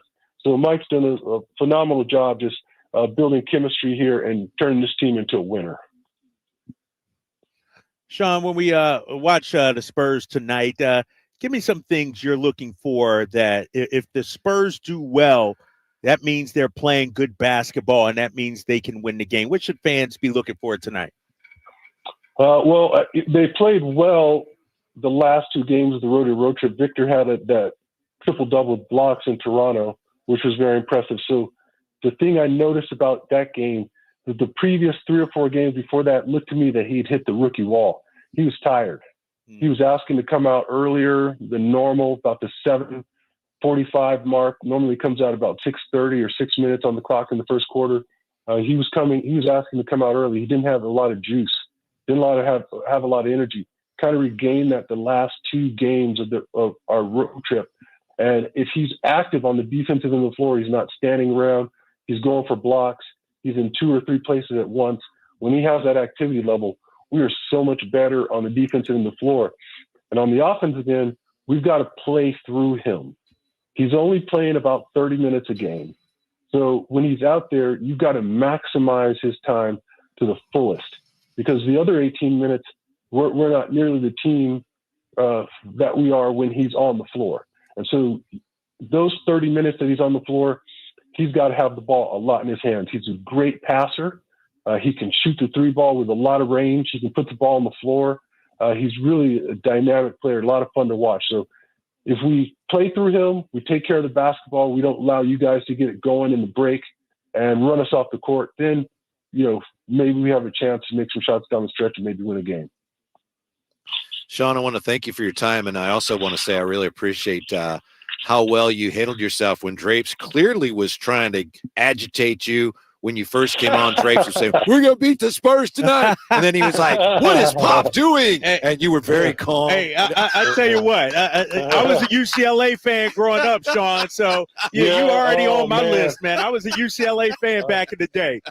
Well, I was happy to disappoint you there, my brother. Those were the days, man. Appreciate it, Sean. Yeah. Thank you, Sean. You're we welcome. appreciate it very much. Talk to you soon. Yeah. Right. We'll see you. That's good stuff. Right. Yeah. Yes. I did want him to be the first pick in 89. Yeah. They went Purvis Ellison. Oh, man. Purvis was just not in. Just not the one, Yeah. right? Yeah. And Sean went 3rd that year, too. Yeah. Yeah. He didn't even go second. He didn't even go second. Barry was drafted before. Yes. Oh, yeah. Oh, man. Yeah. And then Glenn Rice. Yeah. Woo. Ooh, talk about the 3rd and 4th pick, man. Yeah. We'll see what Drapes thought of Sean's explanations for why the Spurs are where they are. Also, we'll look at the possibility of Domas was a shoot around today, and looks like he's trending towards playing tonight. If he didn't, what about him would the Kings miss the most? Next with the Drive Guys on Sactown Sports. Our first year as the radio home of the San Francisco 49ers is one we will never forget. And here's Purdy going to throw one deep, wide for Debo. Made the catch on the back shoulder. Touchdown! San Francisco! And a back shoulder banger for Debo Samuel. Congratulations to the 49ers on a terrific year. And thank you for so many wonderful memories.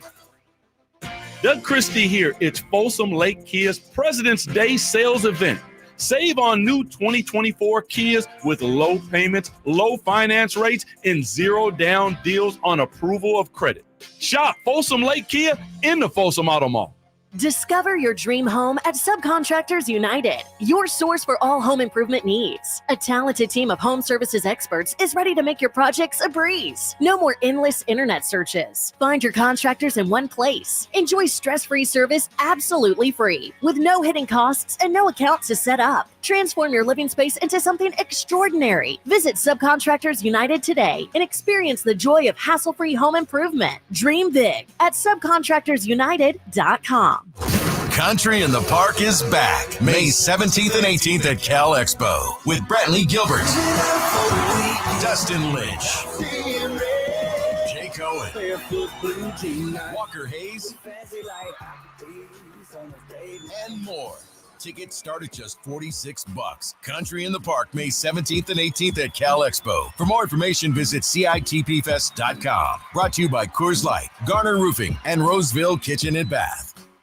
Get your retirement savings to play ball with your retirement plan. Call Cap Trust today at 916-924-7527 or log on to captrust.com. Sky's the limit at Sky River Casino in Elk Grove. Enjoy over 80 table games, the hottest slot machines, and our thrilling high limit room. Plus, with Sky River rewards that add up and up, and 17 bars and restaurants to experience. Visit skyriver.com today. Gambling problem? Call 1-800-GAMBLER.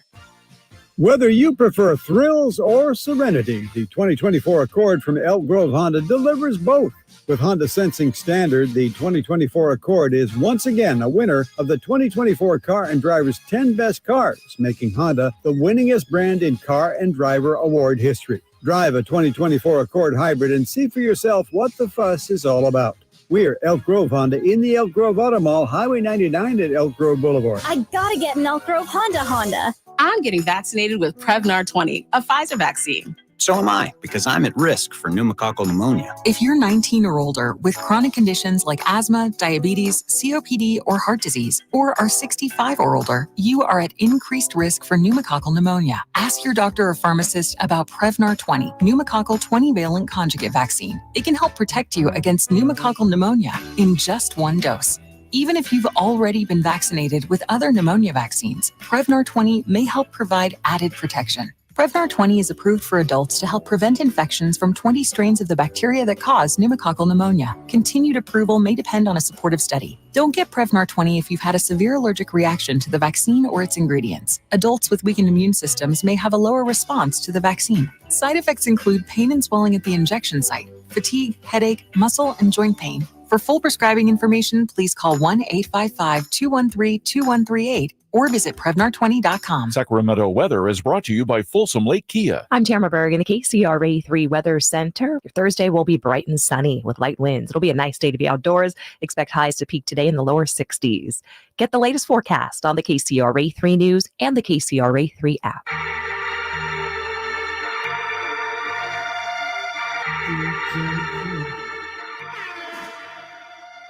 Your flagship station for the Beam Team, Sactown Sports.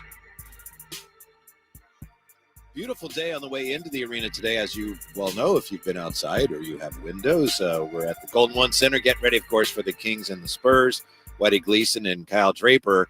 And if spring ain't sprung, it's getting there, Kyle. And to that point, there actually was a Major League Baseball spring training game today, because the Dodgers and the Padres are going to start the season early in Korea. So they started their spring training. The Dodgers knocked the stuffings out of the Padres. But I bring that up because, you know, we've been wondering for a few days here, what's up with the A's and possibly Sacramento. And we just don't know anything more. I don't know that we ever knew anything. So we're just waiting to hear. And it sounds like as far as Sacramento goes, nobody really knows. Yeah. And a holding pattern, right? Yeah. Just, sort of at the A's whim here, just waiting. It's interesting. And I know we'll dive into this a lot more tomorrow.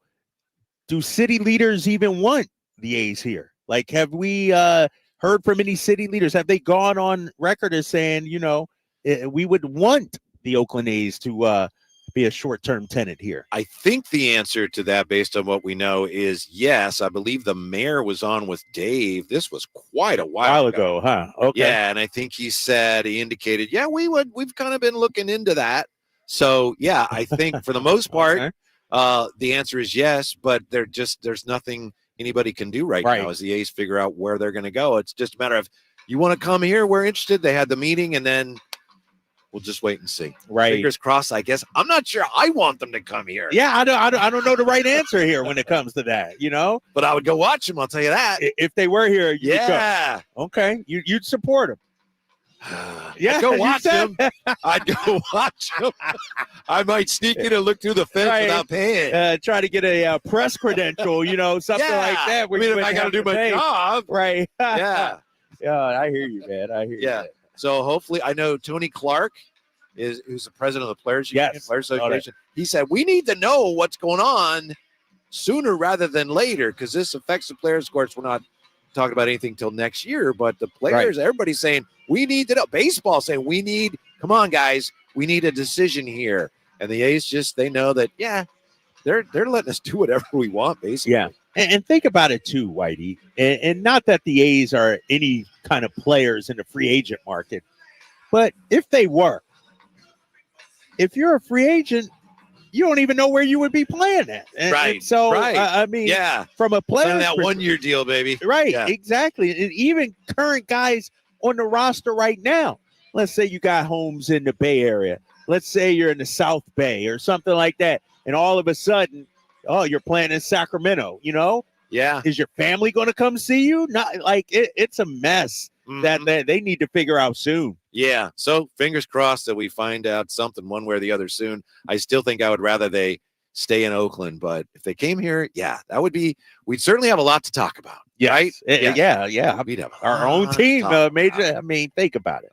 Press conferences and sound bites after a game. Drapes thrown out the first pitch. Oh, can you imagine, bro? It would be a strike. We know that for sure. It would be a strike. I would love. Have you ever done that? I have. I've never done that. Yeah. You know, in my illustrious career, I've never been asked. Where'd you do it at, Whitey? Twice.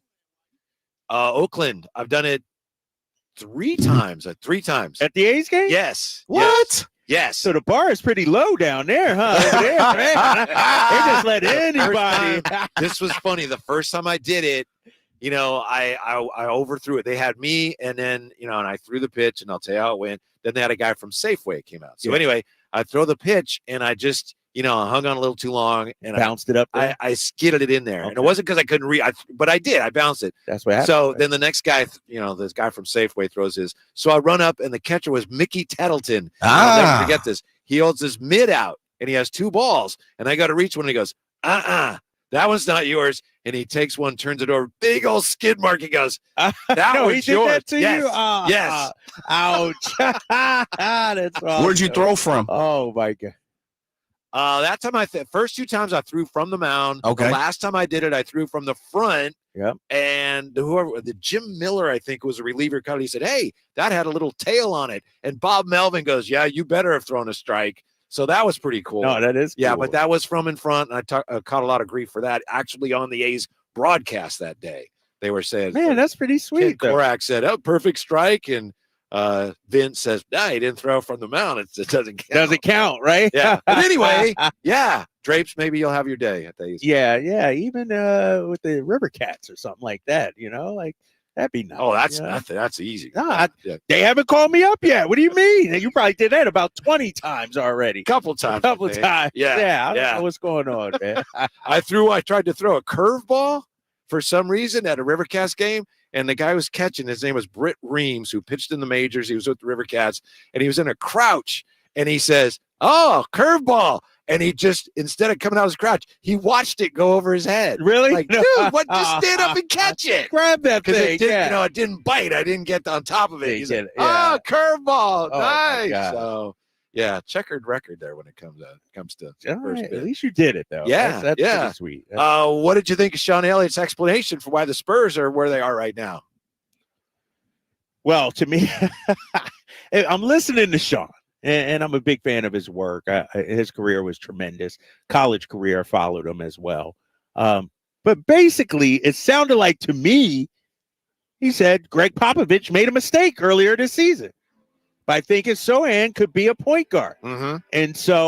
And he also, same thing that we just talked about before he came on. No veterans on the team to sort of take Wembenyama, and it's all on Pop. And so we'll see how it turns out. He's going to be a tremendous player. He's already a tremendous player, but I don't know, man. This is a different way of doing things than what we've seen in the NBA. And Sean mentioned it, you know, when he was a young fellow, Terry Cummings, when you know, Tim Duncan, David Robinson, all that. Like, who does Wembenyama have? Mm-hmm. Nobody. Do you think maybe we're all, myself included, giving Pop too much credit? Like just assuming, it's Pop, so he must know what he's doing. I think so. I think so. A great coach, legendary coach, obviously in the Hall of Fame coach. But I don't think you can mess Victor Wembanyama up, like, because he's such a great talent. But I don't know if his development, are you going to maximize it this year, last year, you know, the next year? I mean, I mean, Trey Jones, tremendous young point guard. Look at Trey Jones' numbers as a starter, 7 assists.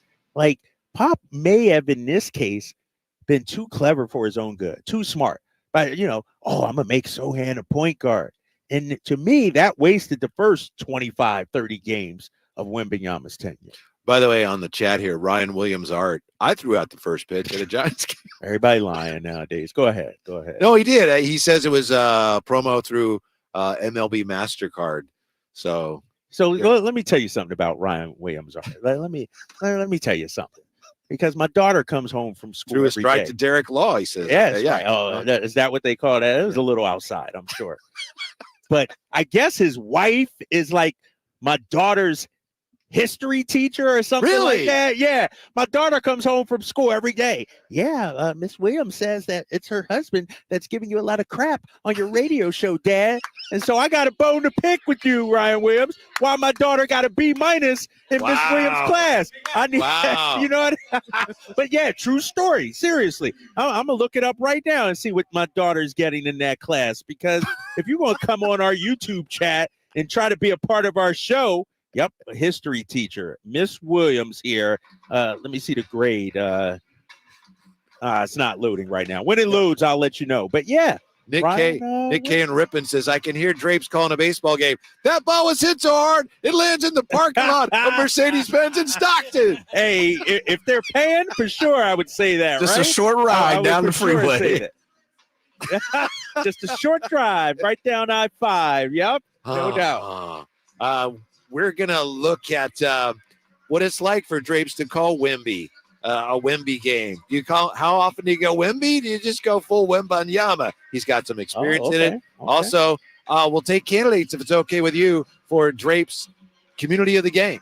Oh yeah, let's do that. Yeah, let's take some suggestions. Yeah. So if you your community, an area that you're from, that you're familiar with, you want Drapes maybe to mention tonight as well. You can work it in any which way, right? There's a number of ways. Oh yeah, you can do it. different ways. Yeah. So let us know. 339-1140, 1-800-920-1140. Hit us up on the text line or the chat, and we'll look at Domas and what the Kings would miss if they were without him tonight, although it looks like everything is trending in the right direction there. So Drive Guys rolling on here on Sactown Sports. Subscribe to Sactown Sports on YouTube and watch the Carmichael Dave Show with Jason Ross, Stiles and Watkins, and the Drive Guys, live Monday through Friday from 6 to 6. Plus, view archive shows and exclusive content. Subscribe at youtube.com/Sactown Sports. When the unexpected happens, trust AutoAccident.com. Loyalty and compassion set them apart. They're with you every step of the way. AutoAccident.com. That's AutoAccident.com. Progressive knows we're all trying to save right now. Hey, at least we're still enjoying baseball on a Saturday night, right? Even if it is T-ball. Yeah, but tickets to the majors are just so expensive now. And who knows, maybe we're seeing a pro in the making. Sure, in like 20 years. How is he safe? Boo! This ump stinks! The ump is only 14. We don't really do that. Oh, my bad. You're doing a great job, ump. Progressive offers you savings without sacrifice. So save big when you bundle home and auto. Progressive Casualty Insurance Company, affiliates, and other insurers. Not available in all states. My friend and I are taking a trip to Mexico this year, but neither of us speak Spanish. So we downloaded Babbel and started learning Spanish fast. Want to start getting conversational in another language in as little as 3 weeks? Babbel's quick 10-minute lessons were designed by language experts to be the most efficient and effective way to learn a new language. ¿Cómo te llamas? ¿Cómo te llamas? Babbel, language for life. Celebrating 10 million subscriptions sold. Go to Babbel.com and start learning a new language today. That's Babbel.com. 37,000, 25, 1. These are the three numbers to remember to get the visibility and control you need to make the right business decisions instantly. 37,000. That's the number of businesses which have upgraded to NetSuite by Oracle. NetSuite is the #1 cloud financial system, streamlining accounting, financial management, inventory, HR, and more. 25. NetSuite turns 25 this year. That's 25 years of helping businesses do more with less, close their books in days, not weeks, and drive down expenses. 1. Because your business is one of a kind, so you get a customized solution for all of your KPIs in one efficient system with one source of truth. Manage risk, get reliable forecasts, and improve margins. Everything you need to grow, all in one place. Right now, download NetSuite's popular KPI checklist, designed to give you consistently excellent performance absolutely free at netsuite.com/company. That's netsuite.com/company to get your own KPI checklist. netsuite.com/company. Fargo, the new virtual assistant from Wells Fargo, makes banking faster and easier. Like this. Fargo, what's my checking account routing number? And this. Fargo, turn off my debit card. And this. Fargo, what did I spend on groceries last month? And that's just the beginning. Do you Fargo? You can in the Wells Fargo mobile app. Learn more at wellsfargo.com/getfargo. Terms and conditions apply. Your mobile carrier's availability and message and data rates may apply. Wells Fargo Bank, N.A., member FDIC. Dr. Ken Howachek and kinesiologist Kelsey Graham discuss the Good Feet store. The foot has a lot of detail. It has a lot of complexity. There's a lot that can go wrong. A lot of problems start in the foot and end up elsewhere. Knee pain, hip pain, back pain. When aligning the feet properly, we can see relief elsewhere. And that's the beauty of the Good Feet Arch support. It can place the feet into their ideal position and gives them the balance, the support, the comfort, and the relief of the pain. The bottom line is that the Good Feet Arch support can be a highly effective pain relief solution when nothing else has worked. The feet have a really big impact on how the rest of the body moves. The knees, the hips, the lower back especially. If the foot isn't properly aligned, all of these joints are going to function incorrectly. That results in a lot of muscle tension and chronic pain. What I really like about the Good Feet system is that the right arch supports can put the foot in its proper alignment. So all the joints of the rest of the body will be aligned properly as well. And when the body's aligned, we can reduce the risk of injury and chronic pain. Visit the Good Feet store in Sacramento, Roseville, Modesto, Stockton, and Vacaville for a free fitting and test walk. RC Willey has everything for your home, including furniture, mattresses, appliances, electronics, and flooring. With our vast selection, it's easy to find items that fit your style and your budget. We also offer a variety of finance options, including 0 down and 0 interest for 18 months. Whether you're looking to establish new credit or ready to make your space more cozy, we can help. With our flexible finance options, you can easily update your home one piece or one room at a time. Plus, we have a low price guarantee. Let us help you make your home your way at RC Willey. Thunder, feel the thunder. It ignites something inside of you. Lightning and the thunder. Sets alight an elevated state of being. Days are pure exhilaration. And the nights, they're simply electric. See it, hear it, feel it. Thunder, feel the thunder. Lightning and the thunder. Thunder Valley Casino Resort. Feel the thunder.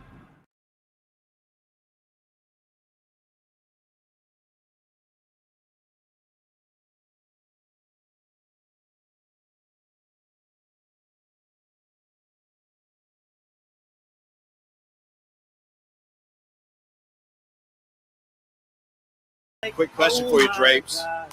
Dear listener, somebody posted this on Twitter, X. Rex Chapman responded, what's the most unrealistic scene you can remember from a sports movie? Unrealistic? Yeah.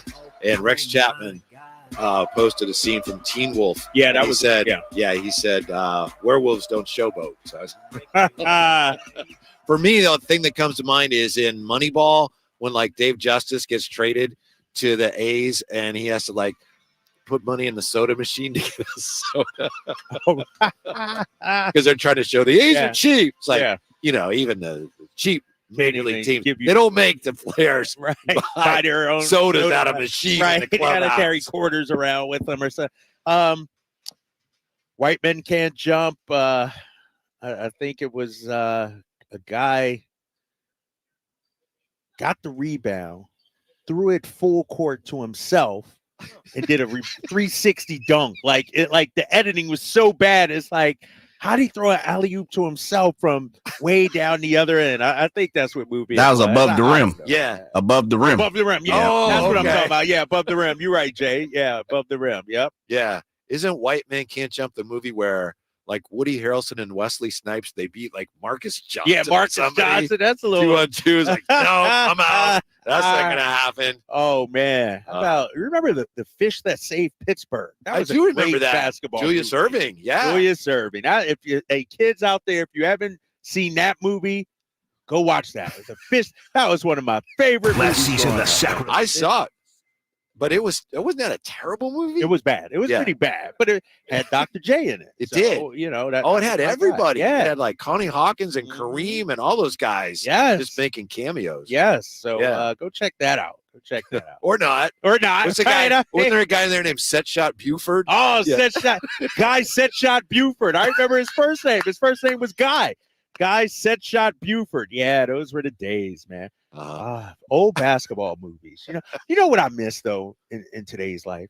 Remember Saturday movies like double feature, creature features, or Bruce Lee movies. Yeah, or, you don't get that anymore. Just lazy Saturday mornings where you wake up, watch some cartoons, throw on some old school, movies like that. You don't see that anymore. Yeah, well, so many of the movies are available to you, but I know what you mean. In some ways, it was nicer just to be surprised, oh, what do we got today? Yeah, let me flip. And now it's like I can watch whatever I want. Right, but in some ways, it was better. Right. You decide and surprise me. What do we got? Right, and now there's so much, there's so much out there that you can watch.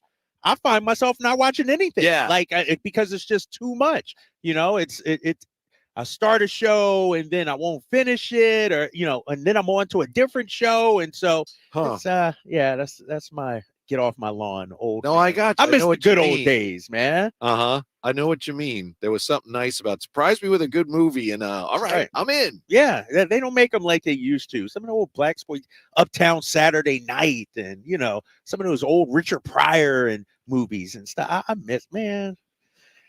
I'm reminiscing here. I miss the good old days in the Draper household. It looks like Domas is going to play tonight, right? We think Domas is going to play. Questionable. But knowing him 50-50, he's going to give it a. If he didn't play, what do you think the Kings would miss from him the most? I'm going to tell it to you like this. I'm not going to give you the easy answer, the answer on the bottom of the shelf that anybody can. The low-hanging fruit. I'm going to go a little higher, if you will. I think they're going to miss his rebounding. Me too. RJ's over here like, RJ's you know what? There, That's a good answer. Drape's good answer. Everybody would say, oh, his passing and all that. I think the rebounding, especially against this Spurs team and Victor Wembanyama, who's our rebounder after him? He gobbles up so many of our rebounds. Right. And so I think we would miss that. Yeah. They're not a bad rebounding team, but he does almost all of it. So right.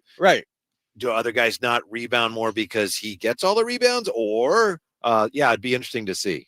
Yeah. And so if he doesn't go, same idea. Yeah. Obviously the passing they'll miss, but even just from watching the game, I'm going to miss him grabbing a rebound and going with it, just aesthetic. Yeah. I know you don't. I know you're like, I don't like that all the time. I don't need to see that all the time, but it'll be different every once in a while. Trey Lyles ain't grabbing the rebound and going. You're right. JaVale McGee ain't grabbing it and going. You're right. So I can't use my one-liners, the rip and run, the grab and go, the rake and take. And, now, what am I can't use those tonight because nobody will do that. So. Unless it's like De'Aaron Fox or Malik, they get the rebound.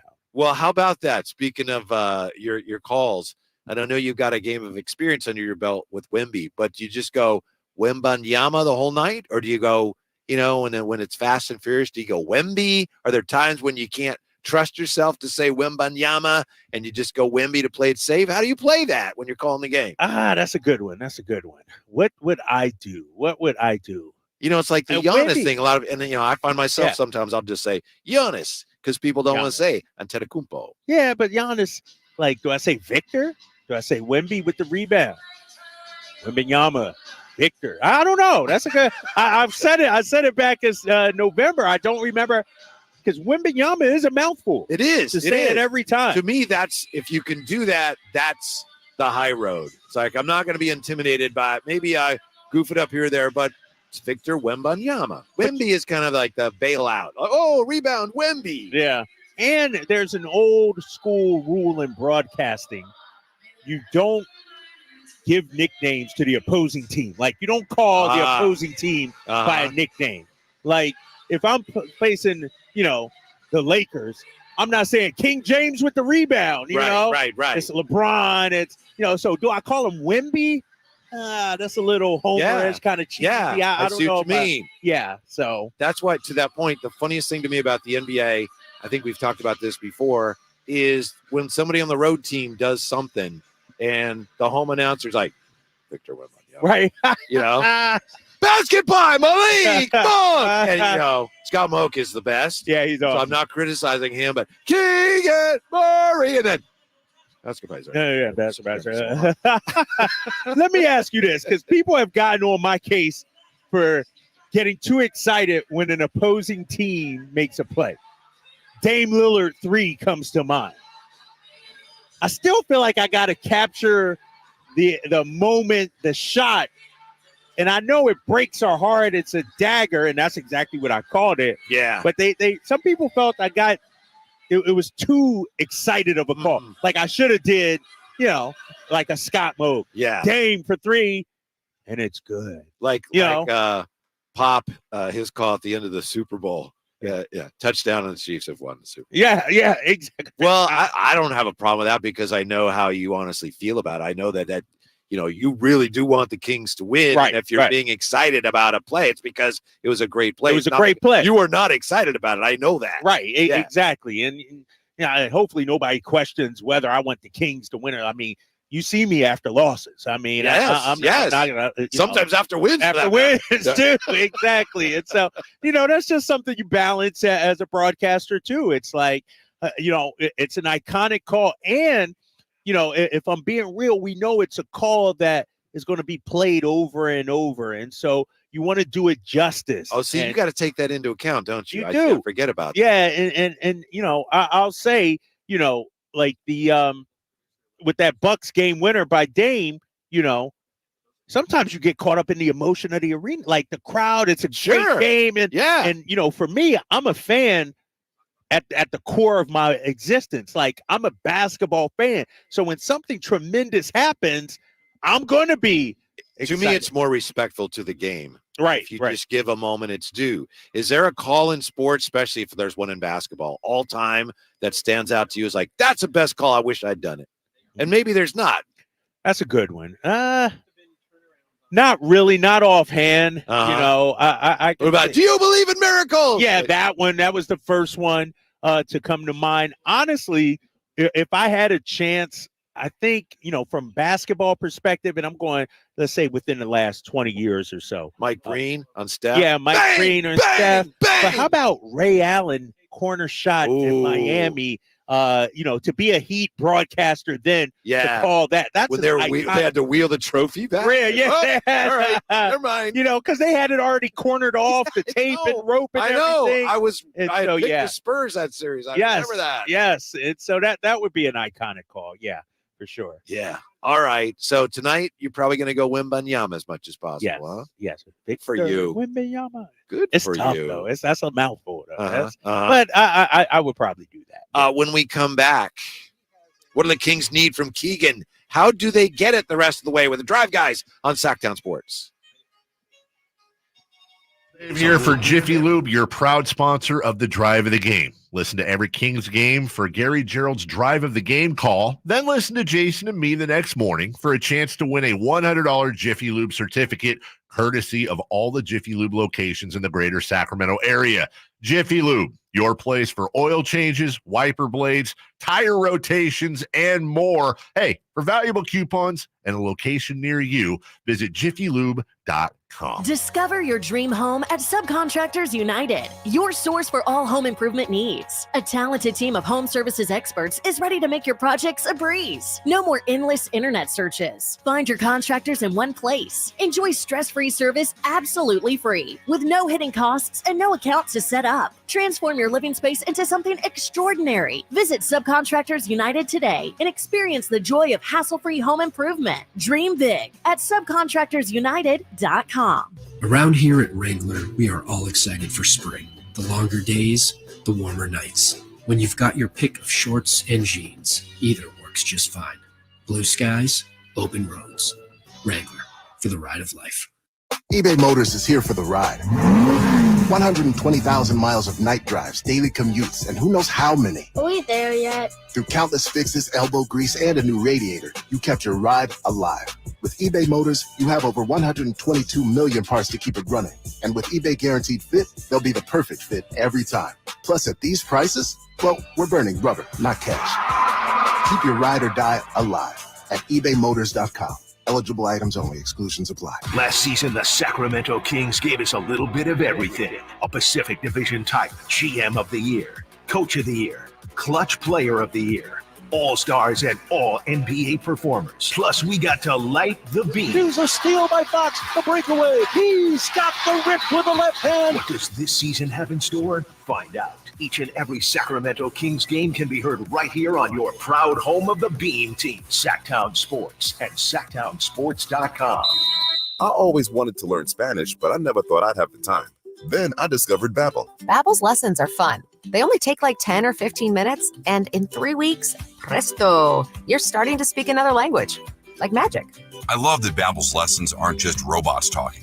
They're voiced by native speakers, so you get the pronunciation just right. And they're designed by real language teachers, so you learn how to have real-world conversations, things you'll actually use. It's incredible. After using Babbel, I'm ready to start having real conversations in French. There's all kinds of ways to learn. Use Babbel's podcasts or games or videos. You can even join live classes with a language teacher. If you want to learn a language, there's no faster, easier, better way than Babbel. Babbel. Babbel. Babbel, évidemment. Babbel, language for life. Celebrating 10 million subscriptions sold. Go to Babbel.com and start learning a new language today. That's Babbel.com. Start learning a language today at Babbel.com. Golf to Go is brought to you by the Hagen Oaks Golf Super Shop. Here's Frank LaRosa. You're faced with a long shot in the heavy rough. Now what? Jessica Marksberry writes in Golf Magazine that while hybrids have made these shots a bit easier to deal with, lengthy shots from heavy rough are still a significant challenge. Top 100 teacher Tina Toombs says the first thing you need is loft and a specific mindset over the ball. You need to hold onto the club firmer with your left hand to prevent the club from grabbing the grass. You can elect to play in the back of your stance or play it forward. Playing it forward makes the swing a bit steeper so it can stay open more and the ball comes out of the rough better. She says a 7-wood makes it easier than a hybrid for longer shots. The ball comes out low, but rolls a long way because of topspin. And if all else fails, she says bailing out is an option too, and there's no shame in taking your medicine to avoid compounding your initial error. If you're really not sure, take your 9-iron and get it out. Don't risk topping it and leaving it in the rough. Good luck out there. That's your Golf to Go. I'm Frank LaRosa. Hello, Sacramento. I'm Emran Pilati, owner of True Sports Cards and Collectible Store here in Rockland, California, and the host of the True Sports Cards Show that airs right here on Sactown Sports 1140 every Saturday from 10 to 11 a.m., where we discuss the latest trends, hottest products, and deliver exclusive interviews with other industry leaders. And don't forget to visit our shop, True Sports Cards, at 6661 Stanford Ranch Road in Rockland and see what we have for all your sports card and memorabilia needs. Guys, want to lose weight, improve your performance, and increase your drive? Revive Men's Health can help you make it happen with our new cutting-edge weight loss medications like your favorite athletes and celebrities use. They're affordable and available now. And since your testosterone level has a direct impact on your weight and fitness, get a free T-check and free exam. Book your appointment today at Revive Sacramento. We know we can help you. Call 916-277-8599. That's 916-277-8599. Or visit ReviveMen'sHealth.com. From the Power Business Technology Toshiba Studios. KHTKAM Sacramento. KYMX HD2 Sacramento. Sacramento's official home for the San Francisco 49ers. Touchdown! San Francisco! Sactown.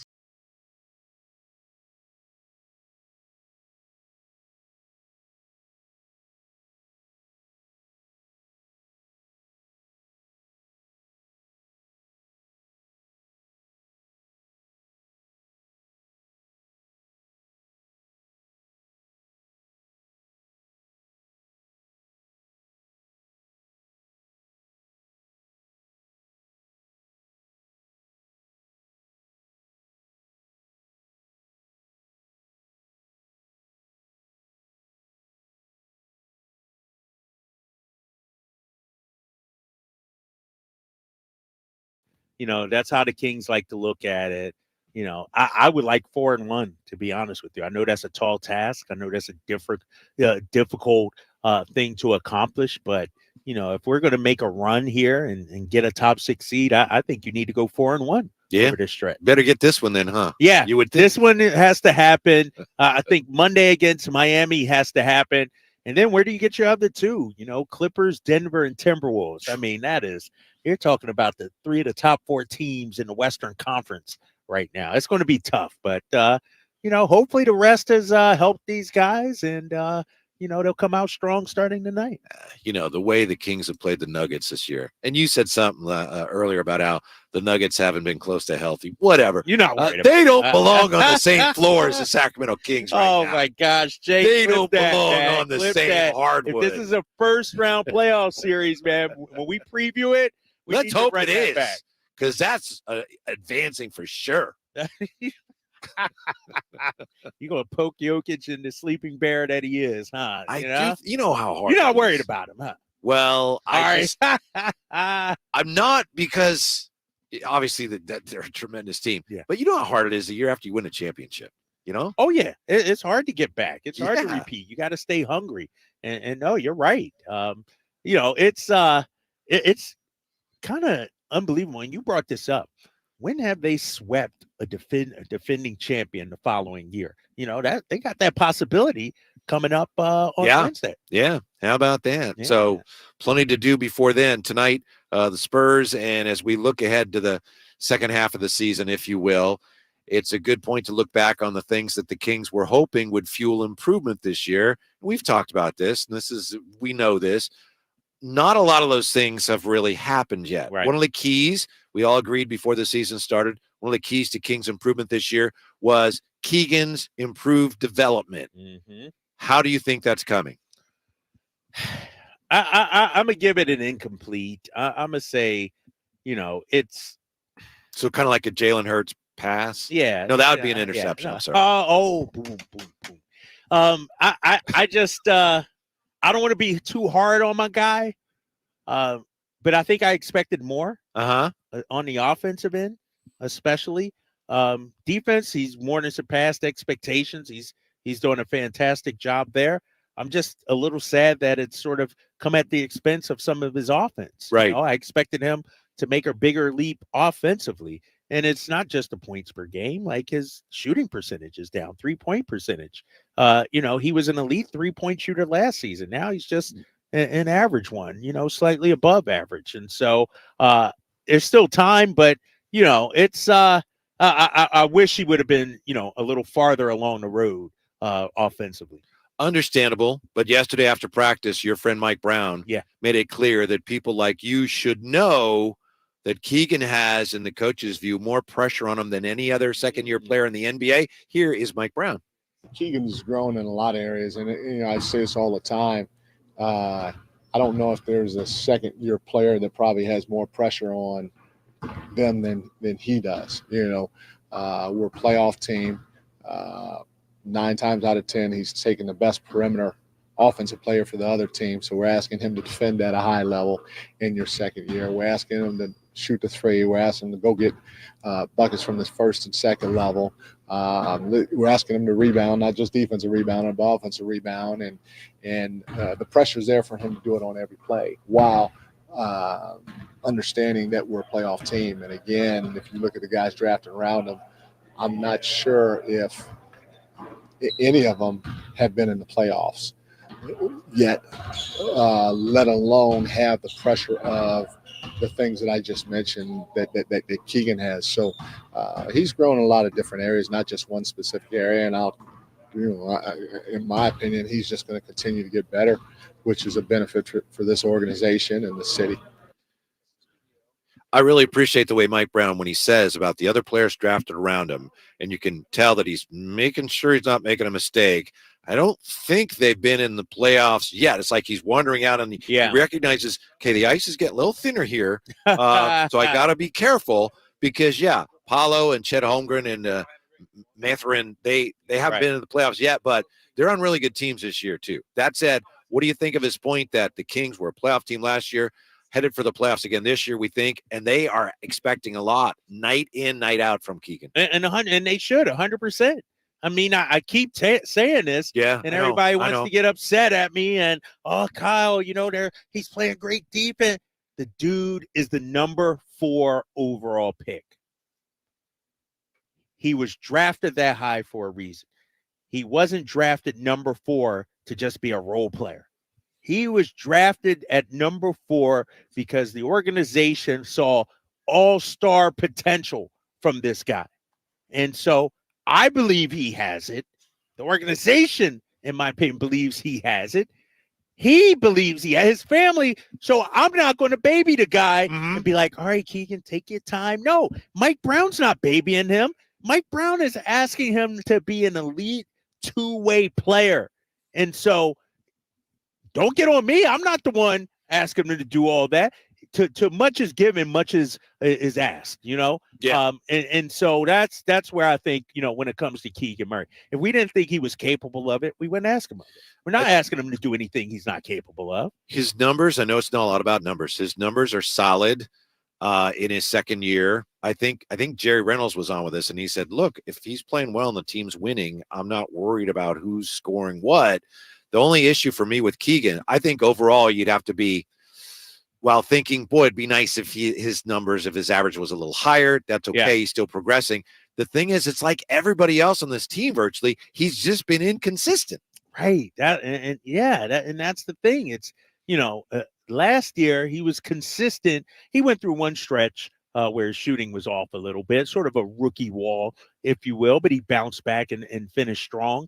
Over his last 5 games, he's averaging 8.4 points, shooting 10% from 3-point range. That's 10.5% from 3-point range. And so, and if you want to take a look at the entire season, 14.8 points. What did he average last year? 12.2, I think it was. So the leap has not been there offensively that I think, they thought it would be. Think about it. You don't go out there and make any major moves during the offseason. You don't do anything really at the trade deadline. You're right. I think their belief is Keegan is going to ascend to be that guy. It just hasn't happened yet. Mm-hmm. They were hoping that maybe, and he could still go on a run here and boost those numbers, but they were hoping he'd be about an 18 to 20 point per game player, right? I mean, that was one of the things that they figured, hey, if that happens, we are on our way. Exactly. And it just hasn't happened. And like you said, it's, he's not the only one. I mean, they're consistently inconsistent, right? And so, and I go back to what Jerry said a couple of, weeks ago about Peja's big leap from year 2 to year 3. And so I'm not saying the jury is written on this guy or the book is written or anything like that. It's just a reason why, one of many, why the Kings this year feels different. Mm-hmm. Keegan's not playing as well offensively. The team's not defending the 3. They're not making free throws. De'Aaron has regressed, in terms of statistically this last month or two. Like, all that plays into it. The additions Monty made in the offseason haven't panned out yet. And so it's just, whereas, people say last year everything went right. Well, this year the Kings got to sort of claw and scrape and grind for it this year. It's not all just warm and sunny and fuzzy this year. I'd still give him a B so far this year, Keegan. And I understand everything you're saying, and you're right. But there have been so many players in the Kings past. They draft a guy and comes in and is like, that guy's terrible. That happens to a lot of teams. And he's a player. And maybe he's not progressing in some areas as rapidly as we dreamed he would, but he is contributing at both ends. The shooting right now, as you said, something's off with his shooting. Yeah. Hopefully he's not, nicked or hurt or something like that. But he's a good player. Can he become a star? Jason Jones yesterday said, I don't have him doing that yet. I don't think he's there yet, but he's coming along. I think they're in a good place with Keegan. It's not where they hope they'd be right now, but I think it's still trending in a good direction for him. No, I think so too, because we've seen flashes. The dude scored 47 in the he's game. A player. Like, he's a player. Exactly. And so I just think, hope, we talk about it, people needing this All-Star break. Keegan probably needed this break as well. And so I'm excited to see him out here tonight and more aggressive. That's the thing about Keegan, Whitey. And I'll say this. It's not necessarily about the points per game. Like, I want him to just take the shot. Yeah, you're right. I know that. We've talked about it. Like, don't stand in the corner. Don't be a 6 shot per game guy. And like, nobody is going to yell at you for taking too many shots on this team. Mm-hmm. Like, who's going to be, square up on you? Yo, pass the ball, dude. No, it ain't happening. You got the green light, Keegan Murray. Mike Brown says, let it fly. Well, darn it, let it fly out there. Yeah, this is probably not a very good way to look at it, but I think if you've been in town a long time, it's hard not to look at it this way. Keegan, I thought maybe he'd score more points this year. I hope he scores more, but you know what? He's not Ben McLemore. He's not Thomas Robinson. Right. Nothing against those guys, but he's a player. Right. And it's more, how good is he going to be than is he ever going to be a player or not? Right. So, right. He's already a player. Yeah. Exactly. So that's a good thing from the standpoint of a long-suffering Kings fan. Here's a question for you. Who will be the next face of the NBA? Will it be the guy who's here tonight? One player, and it's a player that Drapes is very familiar with. He says, it's mine to take. Oh. Next with the Drive Guys on Sactown Sports. Trying to find out where to catch your favorite team's games? Are you a fan of the Kings, Niners, and the NFL? Well, Sactown Sports has you covered. San Francisco! It's all on his shoulders. Cox rocks. He fires for the win. He's got the triple. Catch all your Kings, Niners, and NFL games all year long on Sactown Sports and SactownSports.com. Hey, it's Carmichael Dave. I got good news. The American Energy Heat and Air $0 HVAC diagnostic has been extended to February 29th. That's right. It expired at the end of January, but want to give you all an opportunity who missed out to get in. It's a $99 value. All right, it's $100, and right now it's free. I don't know how much easier I can pitch that. Normally $100, now $0.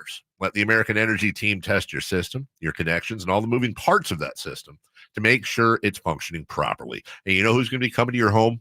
A group of people that have an A+ rating with the Better Business Bureau.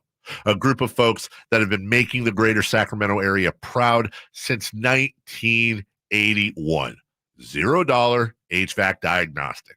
Normally a $100 value right now at American Energy Heat and Air. Go to AmericanEnergyAir.com or call them to make your appointment. 916-520-9990.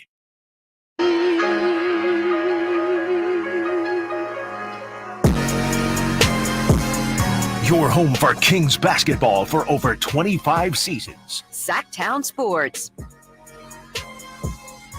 Got to give it up once again to the smartest listeners in radio. Thanks for being with us. A couple of very interesting comments here on the chat. First of all, we have Brandon Dietzman says, you've heard boos in the Golden One Center this year. That was not on my radar. Yeah. Not especially not after all the goodwill and fanfare last season. Yeah, I didn't expect that either. Yeah, and it hasn't been a smattering. It's been some lusty booing a number of times. That's a good point. And this is a bit of a callback, kind of inside baseball, but Campios. There goes Draper talking about Ray Allen again. Campio's ready to chime in. Famously said what his cousin is married to Ray Allen or something. I forget what it is, but he claims to have some family connection to Ray Allen. Will. And you are the one that brought up Ray Allen. Shot a 68 at Ansel Hoffman. This guy is he's accomplished everything in his life, man. Him and Al Gore invented the internet, so he's done it all. Compia. Yeah, it's funny. You pile on him, and he loves you. He does. Yeah, that's my guy. That's taking shots at me all the time. That's all right. That's all right. That's the way things work sometimes. We appreciate your listening, no matter what you say or think. So, is Wemby? Is he the next face of the NBA? Because there's somebody else in the NBA who says, "Oh, it's mine to take." Have you heard? Because I know you know the guy. Have you heard this story? I think I know who it is. Okay. But I have not heard it. Like, a lot of people could say Wemby, some say Ant Edwards. For me, I think Jason Tatum is that guy. I think he's the next guy. Quote, I feel like it's mine to take. I do feel like if we win a championship, it would be more distinguished and clear. But I understand I'm in that short list for sure. End quote. Jason Tatum. Yeah.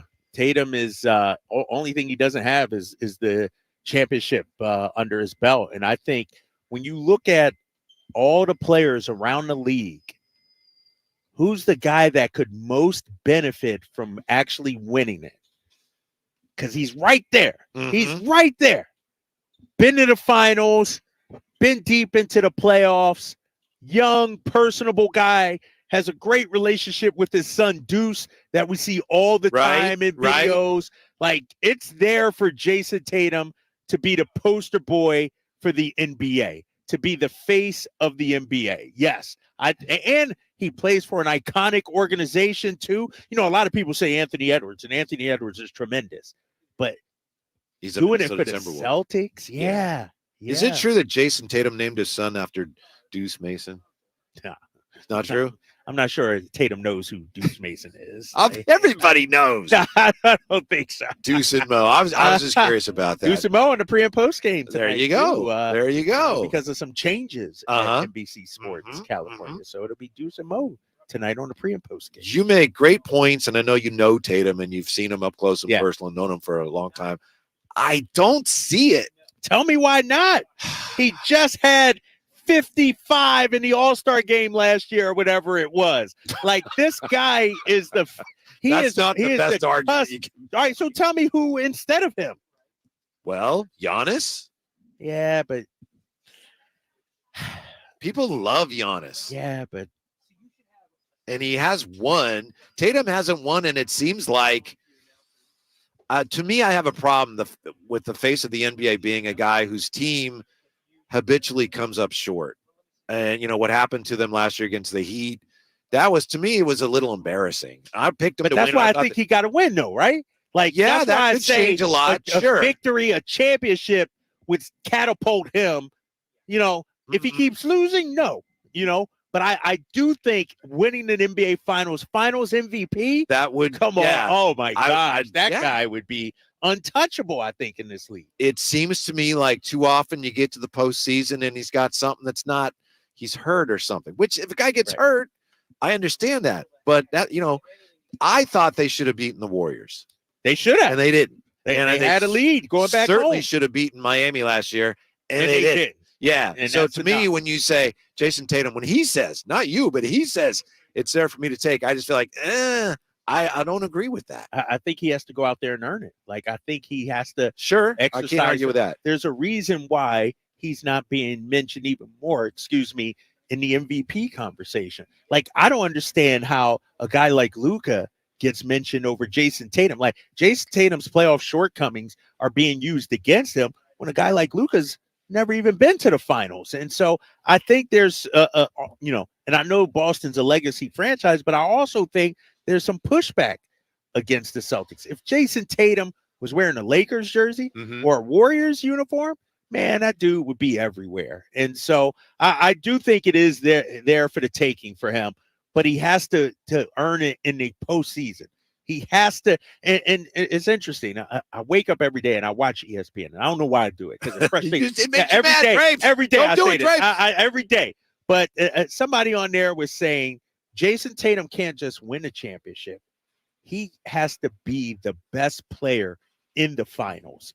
Like, because a lot of times, even if you are named finals MVP, Jokic might be really the best player, but your team just happened to win. But Jason Tatum is going to have to be the best player, like to in my opinion, to be the face of the NBA. Let me ask you this. You mentioned Giannis.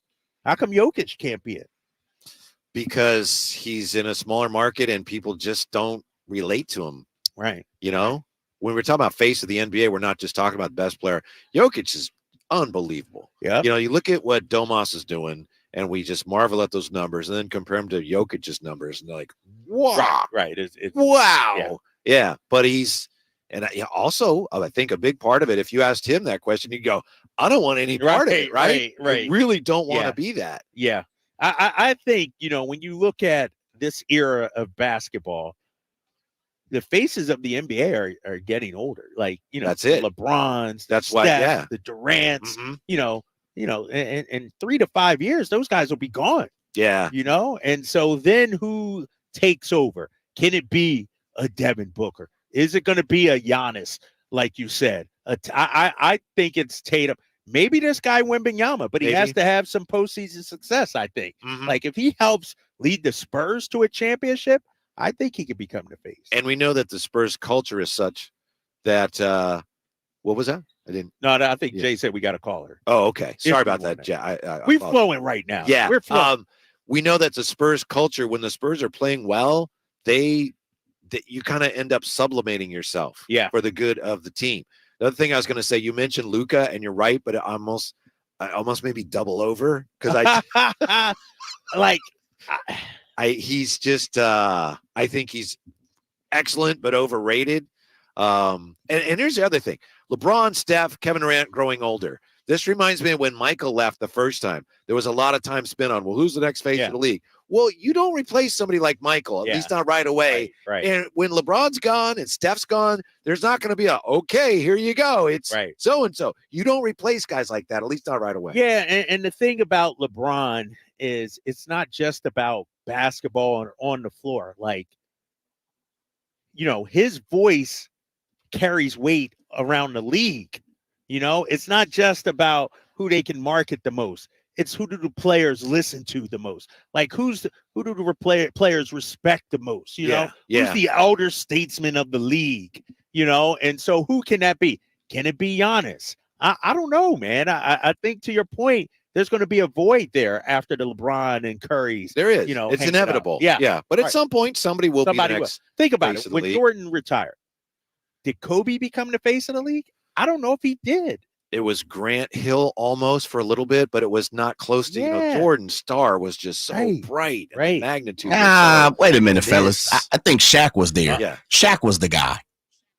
Shaq was the face of the league. Yeah, absolutely. Absolutely. Shaq was the face. And I think the NBA didn't want it to be, but I got to say Iverson was right behind that as well. Iverson for sure. Like, I think when Jordan left, the league was in a better place than it is now when it comes to, like, top-notch stars. And I think what you guys are talking about with Tatum is, like, he has everything, but I think most people would argue they haven't seen the personality. He hasn't been – you don't see him on commercials all the time, even though you see him on the few, but he just doesn't seem to be. Yeah, he's got a few. He's part of the, he's got a Jordan brand shoe deal. And is that with Ruffles or Doritos or something like that? He's got with LeBron and them, but I just don't think he has the personality that most people are looking for. And I think that's why people looked at the Ja Morant, the Anthony Edwards. But going back to when Jordan, like Shaq was already pushing Jordan. If you really look back at it, he was. It's not even close. Like for people my age, it wasn't even close, Whitey. Like people weren't even tied into Jordan when he left. People were looking at the fact that Shaq was there. He had the rap music. The shoes were coming. The Reebok pump was hot. Iverson was kind of taking over in the fact of, he was the bad boy of the league. Like there were people that were already pushing Jordan as far as not so much as the NBA player face of the league, but outside of it as well, though. Right. Yeah. And just to be clear, I think we're on the same page. I'm talking about when Jordan left the first time after 98, when he, I know he came back, but I'm not even counting that. To me, Shaq didn't really step into that territory. I understand, Jay, you're talking about cultural issues. Yes. But to me, as far as face of the NBA, when he and Kobe teamed up and they started winning championships, but they were it was like almost and I know Shaq was finals MVP. Yeah. And they didn't win their first one till like 2000, right? 2001. Yeah. Yes. They won those three in a row. At that point, yeah. But to me, they were kind of like co-superstars of that team. And we were all too familiar with that team. I don't know. Shaq was a face, though. He was. There's no question. Everything he touched seemed to turn to gold. He, on the late night talk shows. He was larger out, than life. He was out there. But to Jay's point, Iverson, I think, became a cult hero, changed the league, the whole dress code at the time. Right. I think he became, one of the faces of the league. In fact, I got a quick Iverson story. I'm over in Hawaii.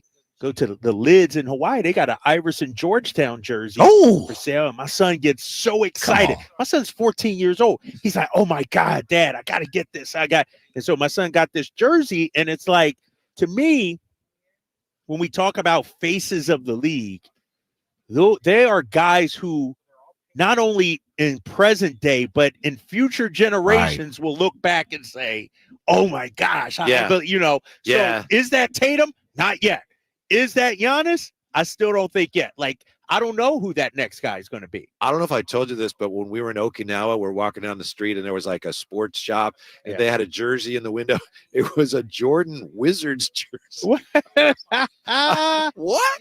That's going hopefully they were giving that away, right? Like, guys, they you paid had that you to wrong. take that, right? Yeah. 339-1140, 1-800-920-1140. When we come back, speaking of the Bulls, brace yourself for a different view of the Bulls' last dance and who will be the next face of the NBA as we roll on from the Golden One. Drive Guys on Sactown Sports. Domantas Sabonis plays here. He finds Sabonis, put the frosting on the cake, put the cherry on the sundae. Sabonis with a two-hand flush makes it 114-106. Sactown Sports is your proud home of the Sacramento Kings. Sacramento weather is brought to you by Elk Grove Honda. I'm Mark Finan in the KCRA 3 Weather Center. Skies will stay mainly clear tonight. Overnight lows will drop to the low to mid 40s. Tomorrow will be a partly cloudy day with highs in the mid 60s. Get the latest forecast on the KCRA News and the KCRA 3 app. The 2024 Accord is once again a winner of the 2024 Car and Driver's 10 Best Cars, making Honda the winningest brand in Car and Driver Award history. Come drive it. We're Elk Grove Honda in the Elk Grove Auto Mall, Highway 99 at Elk Grove Boulevard. I gotta get an Elk Grove Honda.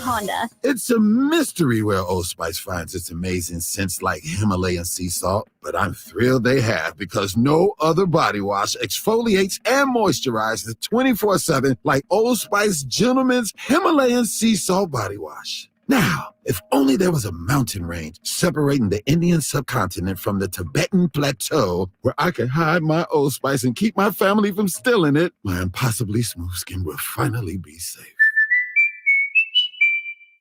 If you're looking for a new couch, you could cut down on expenses by bundling your car and renter's insurance with Progressive. Because you know you've had this couch for too long. Sure, you've had good times together, but a ripped-up cushion is not a fond memory. It's a sign. Notice how other people have couches with 2 armrests? Now that's living, right? No, it's just normal.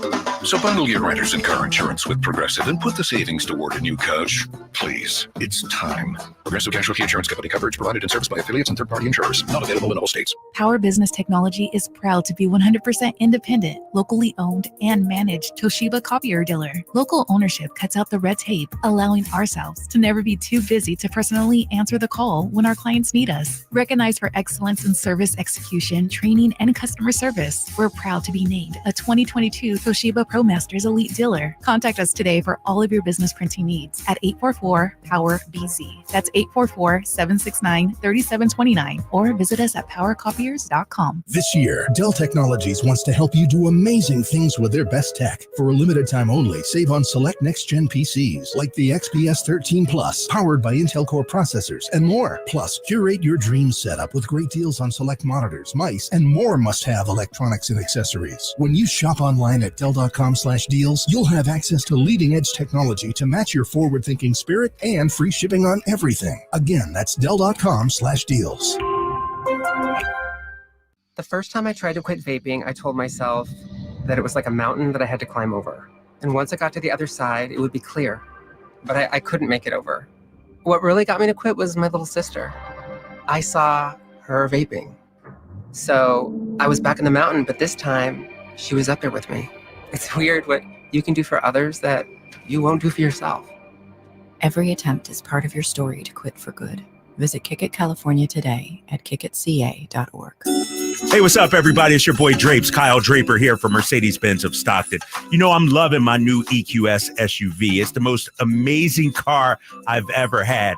In fact, when I'm on the road with the Kings, I can't wait to come back just to hop in that EQS SUV. It's lovely. Now, if you've been on the fence about purchasing your first fully electric vehicle, I'll just say this. Schedule a test drive and see for yourself what makes these vehicles so incredible. Right now, Mercedes-Benz of Stockton is offering up to $10,000 in incentives on new 2023 and 2024 Mercedes-Benz electric vehicles. You'll also receive a wall box home charger and 2 years of prepaid vehicle maintenance if you purchase or lease any Mercedes-Benz electric model. So head on over to Mercedes-Benz of Stockton, just 30 minutes from Sacramento, right off I-5, online at mbofstockton.com. That's mbofstockton.com.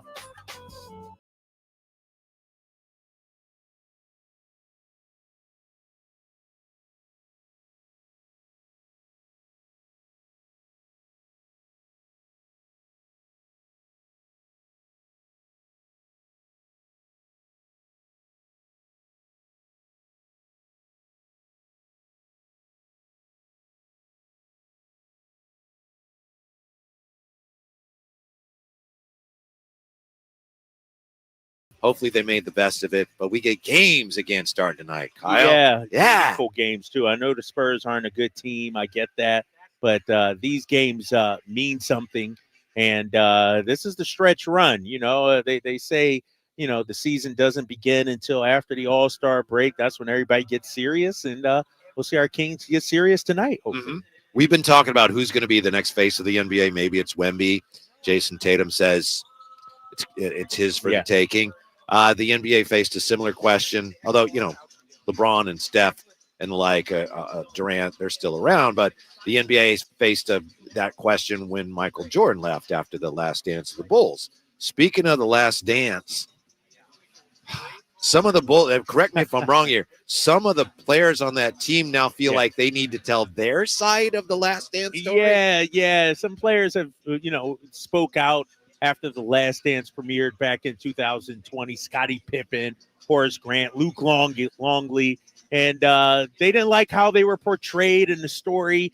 And so now I guess they're in Australia doing some sort of barnstorming tour, and they're telling their side of the story right now. And so that's what's happening. Yeah. Here are some of the former Bulls explaining. I think Horace Grant explaining what exactly they're up to. Well, as you know me, I speak my mind. Yes, you do. And it's going to be a no tour. Believe me, I tell you this. The X factor in the first three and the second three, I would have kicked Dennis Rodman. I'd like to have seen that. Yeah. Come out and get the tickets, and you hear a lot. Yeah.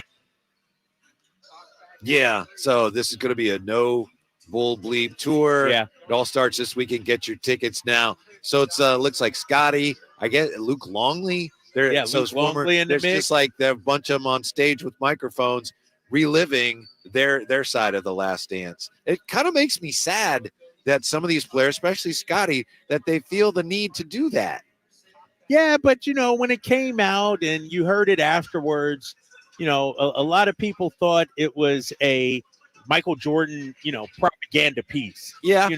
And so it was scathing, to not only, Bulls teammates, Isaiah Thomas, and so this is their side to tell their story. I mean, it made Scottie Pippen look like a bit part of, those title runs, a sidekick, if you will. And so, Scotty's one of the game's 50 greatest players. And so, I think it's about time. I wish they did this in the United States. They're doing it in Australia. Yeah. I want to hear, their side of the story, because it was, it was Michael Jordan's production company and everything. I know, yeah. And so, Horace Grant fell out of his favor, and I guess Scotty did too. And I want the real story, the unfiltered, unvarnished, untold story. I don't want it all, I want to hear from Steve Kerr on why Jordan punched him in the, face during the practice. I want to hear about Jordan's late night casino exploits and things like that. It sort of romanticized Jordan a little bit. I do think we've all been guilty of giving Michael Jordan probably too much credit for how great that team was. And he may very well have been the greatest player of all time. Yeah. But that team won 55 games the year Jordan left. Yeah, to go play baseball or whatever. And I mentioned that a couple nights ago, I saw a documentary on NBA TV where they had Reggie Miller and they had Larry Bird and they had Isaiah Thomas. Larry was talking about when they almost beat the Bulls. I think it was 98 East Finals, and he was coaching. And he said, we had a jump ball, and we were ahead by 2. We figured we get the jump ball, going to run out the clock, but instead they won the tap. And Steve Kerr makes a 3, and they lose. It's like, Steve Kerr made that shot. We know Steve Kerr made a number of big shots, but Michael Jordan was the one who's controlled that narrative. Don't you think also a big part of The Last Dance was Michael Jordan realizing LeBron, his reputation growing, and I'm not playing anymore. I've got to do something. Right. So I think that was one reason why he came out with that, produced that. Yeah, and I also think, too, when we look at Jordan, we forget his failures. It's like Jordan made every shot. You're right. And every title that he, every playoffs he made, he went to the championship. He had a lot of failures, and it wasn't until Scotty. It wasn't until Phil. And then it got to a point where Dennis Rodman at the time was a highly sought after, elite rebounder. It wasn't like he was just some schlub that, you talk about a big three. They had a legit big three with Pippen and Rodman and Jordan. And so I think, that the legend of Jordan continues to grow year after year. And the Last Dance only enhanced that. And these guys are saying, hold up now. It wasn't just all Mike himself. Yeah. Here's my problem with it, though. Here's Luke Longley, a quote from Luke Longley from Dan Enda. He says, you don't have to love a bloke to be on his team to care about him, to play basketball together. I didn't love MJ. I thought MJ was difficult and unnecessarily harsh on his teammates and probably on himself. And I just didn't enjoy being around him that much. That was cool. It was cool with MJ, and it was cool with me. We found a way to coexist, end quote.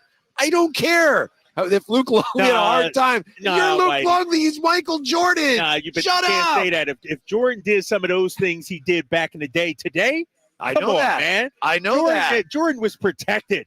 Yeah, I know that he was, but didn't Luke Longley benefit from that in many ways? They all did. And, there's stuff that happens behind the scenes with every team. But can you imagine if LeBron James, the morning of a playoff game or a night before a playoff game, is in Atlantic City gambling? Or, I mean, I just think we romanticize Jordan. No, you're right. You're right. And I can say the same thing. I love Kobe Bryant, but they were difficult teammates. Oh, they were very difficult teammates. And let me ask you this: if you were raising the son, and I use Kobe all the time, I use Jordan, but in terms of a human being, I don't know if I want those guys as role models. No, you know what I mean. There's a lot of things that go into being one of the greatest at something like that aren't necessarily pro-social. I mean, right. You got to be kind of a sports jerk. heroes. We want to say he's the greatest human because he won all his games. And sometimes it's like, well, do you want to be that guy or do you want to be actually a good person? Right. Yeah. Exactly. It's sort of like you got to be a jerk almost to achieve that greatness. Yeah. So. But to me, I just don't think we need to dredge up any more drama. I understand if you feel slight. Luke Longley. That's what we do. It's all about drama. We love drama. That's what we can. And for Luke Longley's sake and Horace Grant, they were painted a particular way. And I'm not disputing you. I'm asking. I know Horace Grant was. I don't know if Luke was even mentioned. Right. But maybe that's his slight. That maybe he feels like he was a bigger part. Maybe his story should have been told a little more. And so Frankie Cardicelli just walked in. I'm going to give him a dirty look. Clicks. Let's just start calling him Clicks. Just walked in. I'm going to give him anybody. Clickbait. Sorry, I'm getting another call. He just walked in. But, yeah, I mean, now they'll have their say, and hopefully that's the end of it. I don't want to back and forth or anything, but Michael Jordan had a 10-part infomercial put out. And it was great. It was great. But it was all right. It was over. Yeah, it was romanticized. Yeah, it was romantic. I know people that don't even like basketball. Like, oh yeah, I watched that. It was terrific. If they're going to make money off this, fine. But I just feel like Luke Longley, if Michael Jordan said he sucked, which he didn't, but if Michael Jordan said, I'm Michael Jordan, you're Luke Longley, you suck. Luke Longley should say, thank you. Thank you, Michael Jordan, for mentioning my name.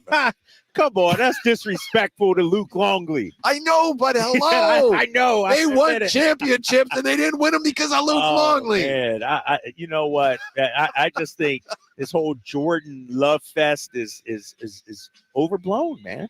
No, there's something to that. I agree with you. He had his shortcomings. I hate to see these guys feel the need to come out, and maybe they're just, maybe someone realized, hey, we make some money off of this. Right. Okay. That too. Right. That too. Why not? Yeah. Yeah. But otherwise, I just feel like they come off to me as sounding like bitter, and I just want them to be, you guys were part of one of the greatest teams ever. Enjoy that. So Pippen should feel that way? Scotty's a mixed up dude, isn't he? Sometimes he's like, Michael's the greatest. And other times, like, Michael was terrible. It's like, oh, man. This sounds very confusing. So then why do you feel that Jordan can get away with romanticizing about the career and the time and none of these guys can? Like nobody else can do it, but only Jordan can do it. Well, the victors tell the history. And I know they all won, but Michael was the biggest star. And I just wish they didn't feel the need to correct it because they come across sounding a little bitter to me. I just wish they would enjoy So Mike doesn't matter what he said. Huh? Mike doesn't? Mike doesn't come up. Well, in those 10 bitter? pieces, yeah, he didn't come across as being bitter, like with the whole Isaiah Thomas and a couple other pieces. Everything, yeah. Yeah, a little bit. Yeah. Okay. But, then why did they have to come out and put their spin on it? That's all I'm saying. Maybe I'm wrong. If I were one of them, maybe I'd feel differently. But I feel like, enjoy it, man. You were part of one of the great teams ever. And, yeah, we don't know everything.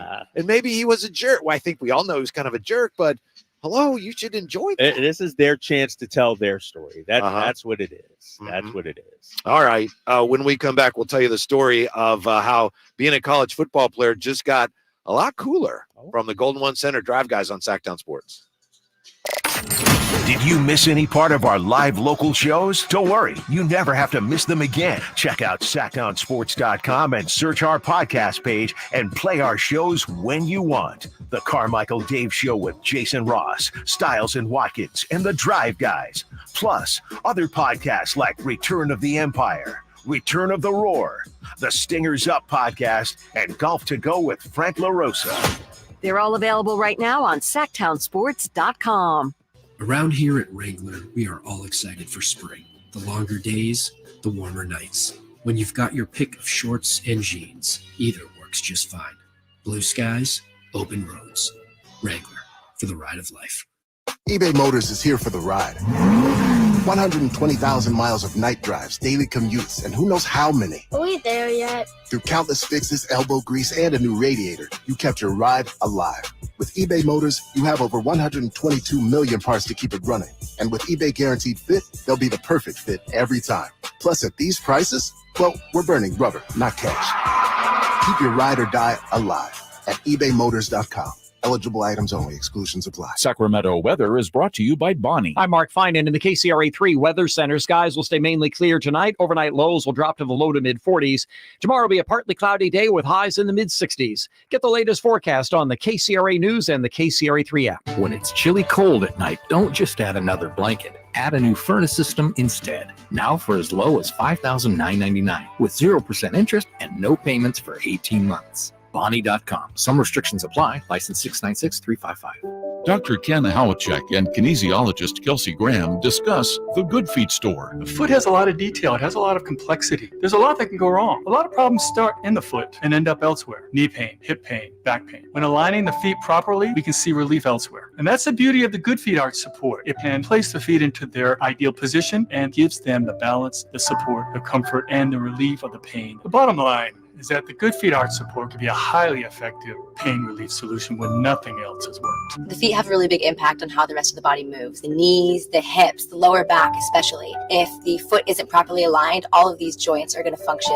incorrectly. That results in a lot of muscle tension and chronic pain. What I really like about the Good Feet system is that the right arch supports can put the foot in its proper alignment. So all the joints up the rest of the body will be aligned properly as well. And when the body's aligned, we can reduce the risk of injury and chronic pain. Visit the Good Feet store in Sacramento, Roseville, Modesto, Stockton, and Vacaville for a free fitting and test walk.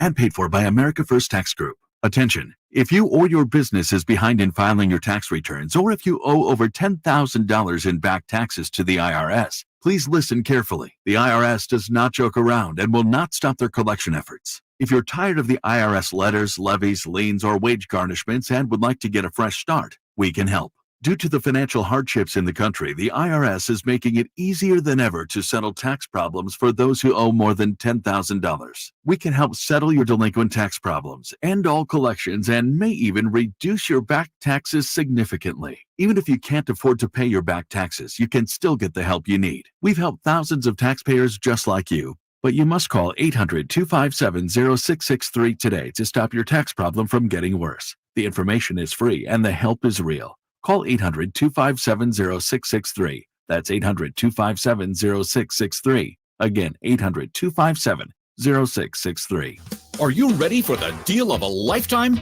This week only during the President's Week sale, get ready to rev up your savings at Elk Grove Kia and elkgrovekia.com. The doors swing wide open every day at 9 a.m., and we're unleashing the biggest selection of pre-owned and brand new vehicles you've ever seen. With so many options to choose from, you're sure to find the car of your dreams. But hold on to your seats, because here's the best part. Our prices are slashed to the bone, and they're so incredible that we can't broadcast them. You have to come down and see for yourself. Don't wait. This is a 1-week only event. And to make it even better, you can drive away with your dream car right on the spot. No waiting, no hassle. Just instant delivery right on site. Remember, the President's Week sale happens this week only at Elk Grove Kia and elkgrovekia.com. Doors open at 9 a.m. sharp. Elk Grove Kia, where the biggest savings and the hottest wheels await during the President's Week sale, only at Elk Grove Kia. This segment is brought to you by Subcontractors United, your source for all home improvement needs. Dream big at subcontractorsunited.com.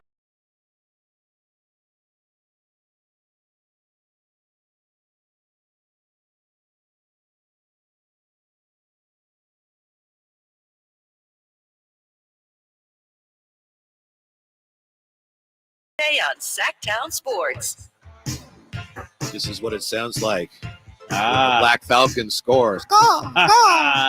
Maybe we'll get some of that tonight. Coming to you from the Golden One Center. Drapes has been during the breaks. Last couple a little quiet. I think he's getting his head ready for the play-by-play tonight, aren't you? Yeah, we got a big game. It's been a week, more than a week since I've been on the on the microphone calling Kings game. So I got to get these pipes ready and get my game face on. Yeah, I can tell you're ready. I know you still have some prep to do, but I can tell you're ready. We've been talking about the next face of the league because he may be here tonight. Victor Wembanyama with Spurs, and also Jason Tatum just came out and someone asked him about it. He said, I think it's there for the taking. Reason I bring it up again, there's an interesting comment here on the chat from Mike Matter. He says when Jordan left, they wanted it to be Grant Hill. And it didn't quite work. He got hurt. And I think that the interesting thing about that comment is to be the face of the league, you have to have the league's backing.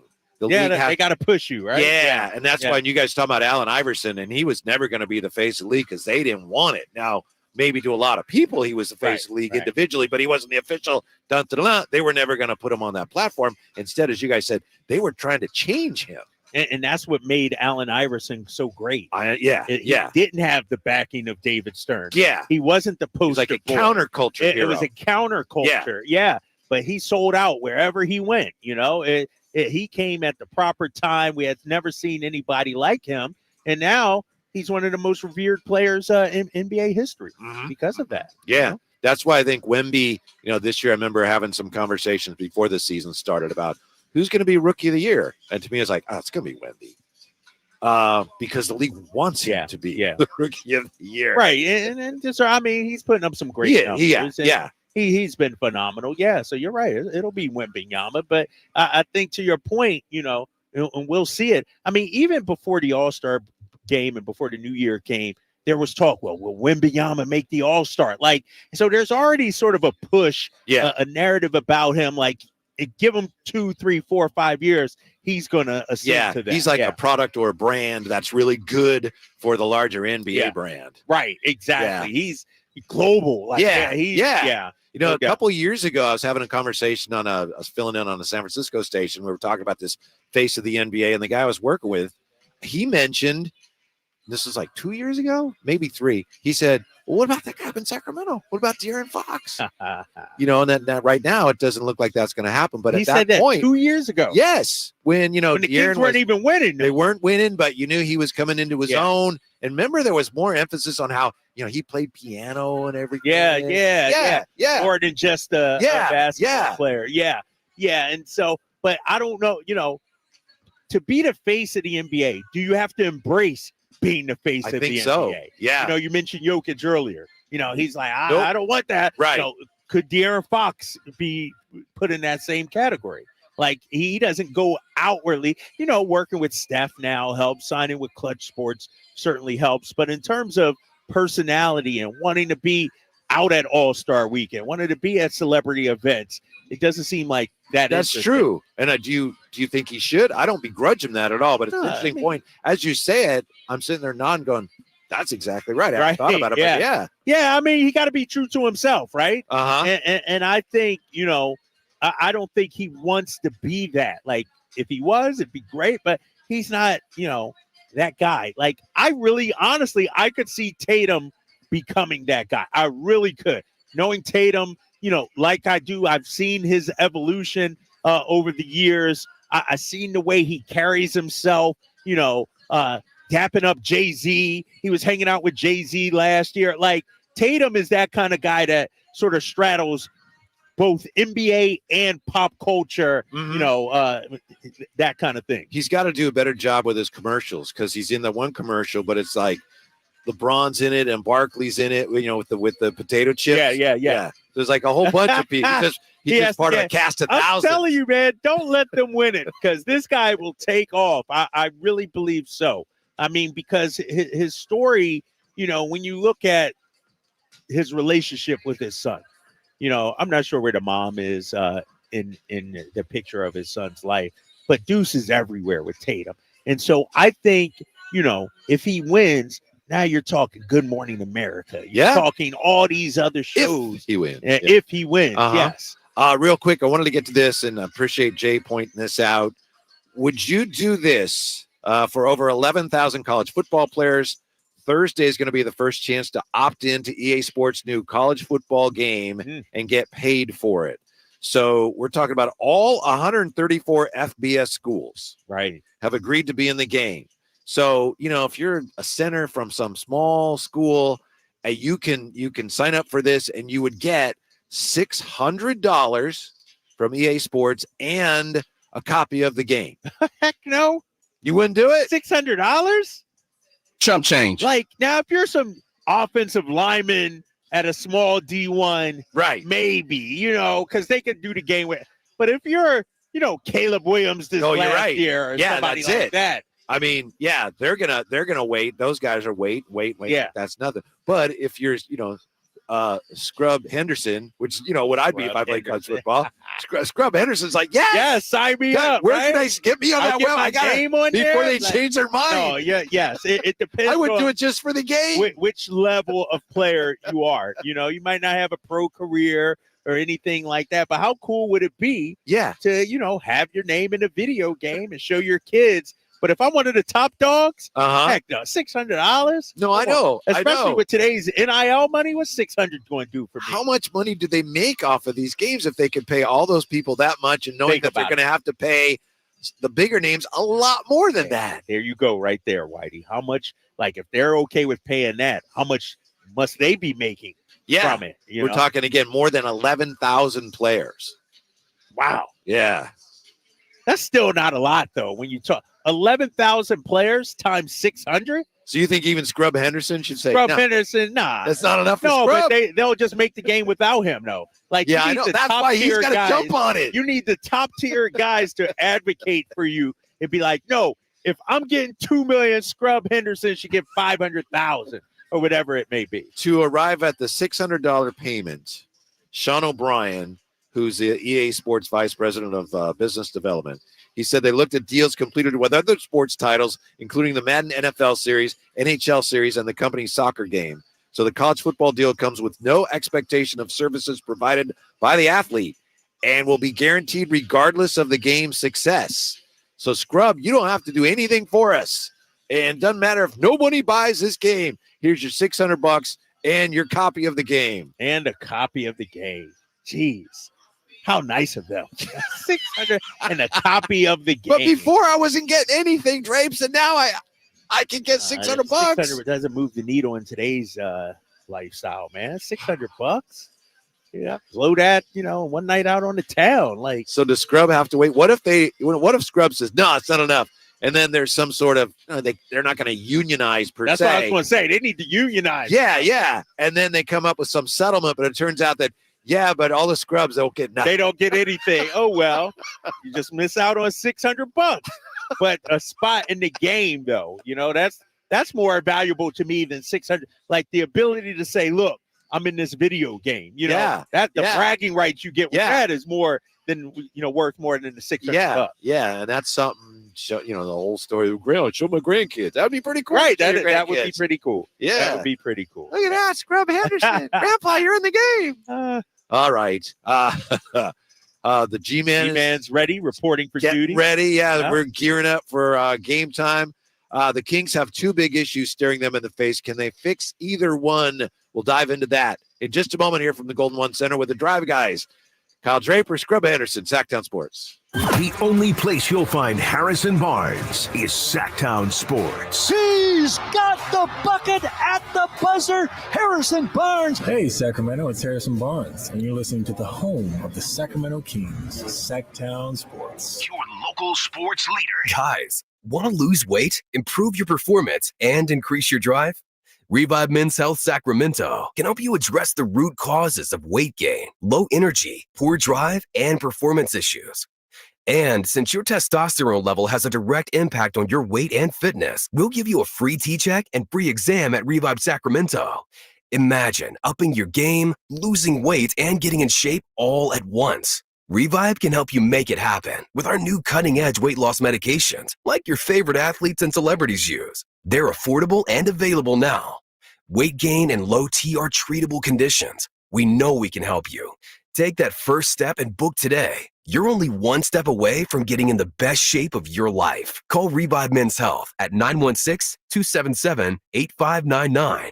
That's 916-277-8599. Or visit ReviveMen'sHealth.com. Discover your dream home at Subcontractors United, your source for all home improvement needs. A talented team of home services experts is ready to make your projects a breeze. No more endless internet searches. Find your contractors in one place. Enjoy stress-free service absolutely free, with no hidden costs and no accounts to set up. Transform your living space into something extraordinary. Visit Subcontractors United today and experience the joy of hassle-free home improvement. Dream big at subcontractorsunited.com. What's up? We're talking to Chad Hoblet of Hoblet Dodge Chrysler Jeep Ram in Woodland. What's happening, Chad, for Chrysler's President's Day sale? I haven't been this excited about a deal in a long time. Right now, you can save $18,000 off MSRP on new 2023 Jeep Gladiator EcoDiesels. This thing can get up to 28 miles per gallon on the highway, and it's the perfect combination of off-road fun and work truck. Plus, it's the #1 new quality vehicle among midsize trucks, according to J.D. Power. And you're selling them with an $18,000 discount? That seems a little crazy. Well, we do things a little different here at Hoblet. We're here to help you find the vehicle you need at the best possible price. That's why we don't have a bunch of dealer markups, surprise add-ons, or fees. At Hoblet, you get the small town experience with the big city savings and selection. There's no better time to take advantage of this savings at Hoblet. See their full selection at HobletDodge.com. Unbeatable prices, unbeatable selection.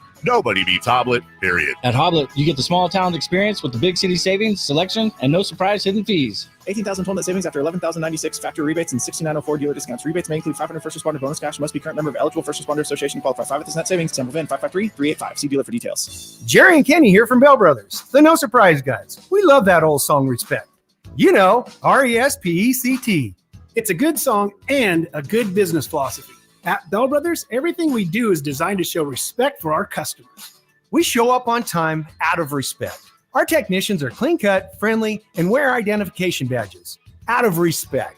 We do good deeds for free for our customers and leave their homes cleaner than we found them. That's right, out of respect. So, if you want plumbing and AC service from a company that will show you some RESPECT, call Bell Brothers. We promise to respect your time, your home, and you. Call Bell Brothers right now to schedule an $87 precision tune-up.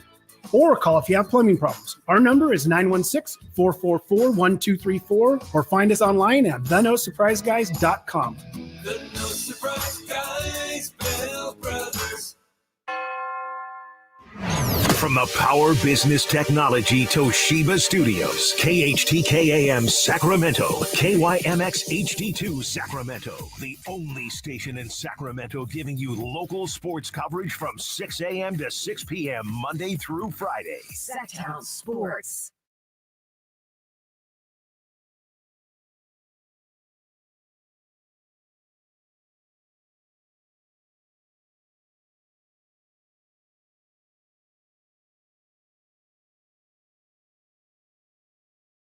a.m. to 6 p.m. Monday through Friday. Sactown Sports.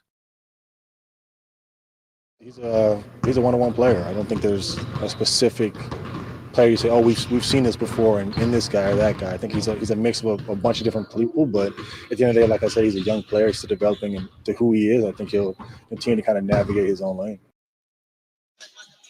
Harrison Barnes on Victor Wembanyama. We're getting ready to see the Spurs and the Kings tonight. With more on that, nice stuff. Join us here. See if I can get him on.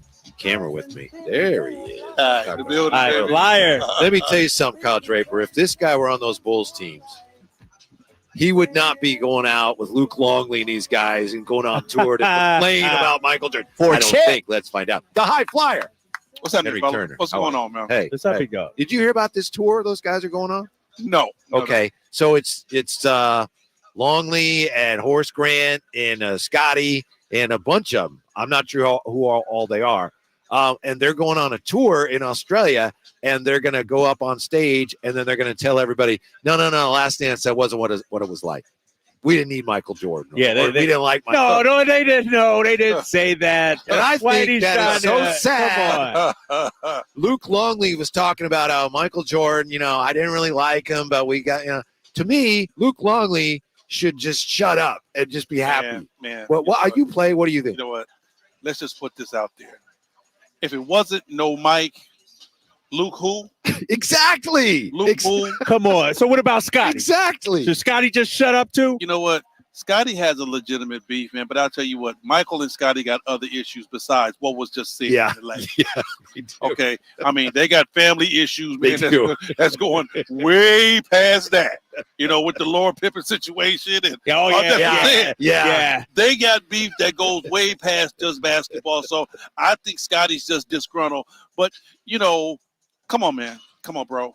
At the end of the day, I don't know one guy that has been in multiple championships that didn't have that edge. Right. You have to have that edge, man, to be great. Yeah. If you don't have that edge, you're just a run-of-the-mill guy, and you're a complimentary guy. Yeah, Think about it. and then you wouldn't have won those rings, and nobody would care what you had to say on your tour in Australia. Exactly, man. Terrible. I mean, this is terrible. you really have to give homage to, pay homage. I know those guys, they look at it like this. Michael gets all this attention. Exactly. Michael is the man. Michael gets Michael everything. ain't never done nothing wrong in his life. Michael is Michael. Michael. But exactly, it sounds like the Brady Bunch. Right. But at the end of the day, they're like, well, Michael didn't do this by himself. No, he didn't. No, he he didn't. had teammates. Exactly. But they just want their shine, high flyer. They got rings, bro. How much more shine do you need? See, this I'm surprised. How much shine do you need, this bro? romanticizing of Michael Jordan like he's some deity, like he's some god, like he's never had any failures. It's like yes, he's had failures. The dude had a 10-part infomercial. And it was great. And these guys can't say their piece. KD, they can say their piece all they want. But I'll tell you what, you ask anybody besides the ones who are disgruntled about Michael being on their team, dude, when you step on the floor with that cat's almost like Black Jesus, man. I'm serious. I'm serious. I mean, I keep it 100 with you. If I thought Michael was a turd, this, that, and the third, I would say it. But when you stepped on the floor with that dude, man, you understood his greatness. How about when you stepped on the floor with Luke Longley? Luke who? Oh, that's messed up. You just taking shots at Luke Longley. Why man. would I take shots at Luke Longley? I'm just keeping it 100. All right, y'all taking shots at Luke Longley. I'm just keeping it straight 100. Bro, you had a chance to play with greatness, and now you're complaining. That's like AC Green complaining that he had to play with Magic Johnson and saying, oh, you know what? Magic didn't make me all-star. I did that myself. Well, Magic ain't make no 10-part documentary about just Magic Johnson. It was an infomercial. But what I'm saying, KD, is I'm not going to let you if Magic, if AC Green complained about playing with Magic Johnson, this dude made you an all-star. He shouldn't have no type of complaining. Matter of fact, you still need to write But you check. agree, Scotty, it's okay for Scotty to say it. Scotty's a mixed-up cat. But I told you, but I told you, Scotty got ulterior motives, man. It's and more Jordan didn't. Hey, it's more than just basketball. Jordan's whole documentary was ulterior. He took shots at Isaiah. He took shots at the Hall of Fame, like everything. Some of those were warranted, by the way. A lot of them. Man, y'all let they were warranted. Jordan all of a sudden turned water into wine. You know what? Walk on water. Hey, I'm gonna tell you what. I went for you being an Eagles fan.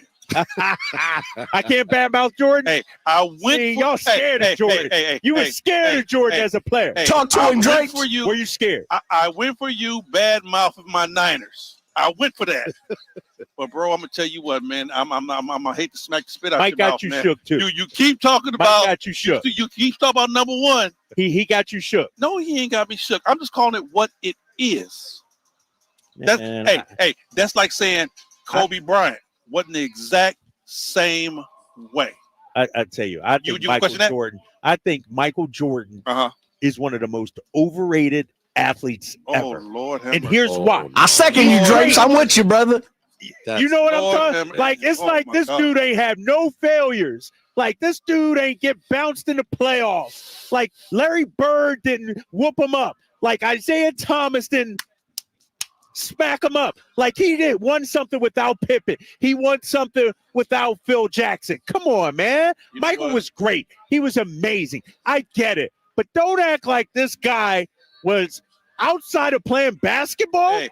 What else did he do? Hey, I'm not saying the dude didn't have no flaws. I'm talking about what he did on the court. Of course, we all get down off the court, KD. You know, I tell you what, everybody got skeletons in their closet, bro. Okay, but what I'm saying is that on the basketball floor, the dude earned everything that he got. And those guys that are complaining benefited from that. No That's doubt. the thing. Definitely they benefited from that. You know what, though? See, Scotty might be the only one. I was about to say, Scotty got to get some love. Scotty might be the only one that has a legitimate gripe because, see, they didn't pay Scotty. Chicago didn't give Scotty his due. Right. Scotty didn't get really paid till he moved on to Portland. And it was because of Michael. I will say that. I'll agree with you with that 150%. But I'll tell you what, you don't hear Judd Bushler coming out talking about I was mistreated. I got to see if he's on that tour. He might. Yeah, I was mistreated. Horace Grant. He might be. Don't let Mike do whatever he wants. No repercussions. That's nothing. Enough of that for now. Horace Grant is another disgruntled guy that left Chicago, was upset because, you know. He said he would kick Rodman's behind. That's what Horace Grant said. And he showed. Yeah. Y'all just let Mike get away with anything. Anything Mike say is okay. We accept it, Mr. Jordan. No, we accept it. I was listening to my guy, Antonio Daniels, and he had a saying. He had an acronym, LTL. In the NBA, there is a license to lie, and that's what Michael Jordan did in that documentary. He romanticized. He built himself up people what to they be want. this guy. Giving people what they want. How about this, High Flyer? Yeah. We were talking also about the next face of the NBA because you got Wemby here. Maybe it's him. Right. Jason Tatum says it's mine for the taking. Do you have any thought on once LeBron leaves, Steph leaves, KD? It's going to be a while. Is Wemby, you think, going to be the next face of the NBA? He has a very good chance. Yeah. He has a very good chance. You know, you have to really look at the face of the NBA and really say, okay, who he is, who he plays for, what he brings to the table. I can tell you who threw it away. Really? I can tell you who threw it away. They wanted this dude to be the next face of the NBA. That was Ja Morant. Yeah. Ja Morant threw it away.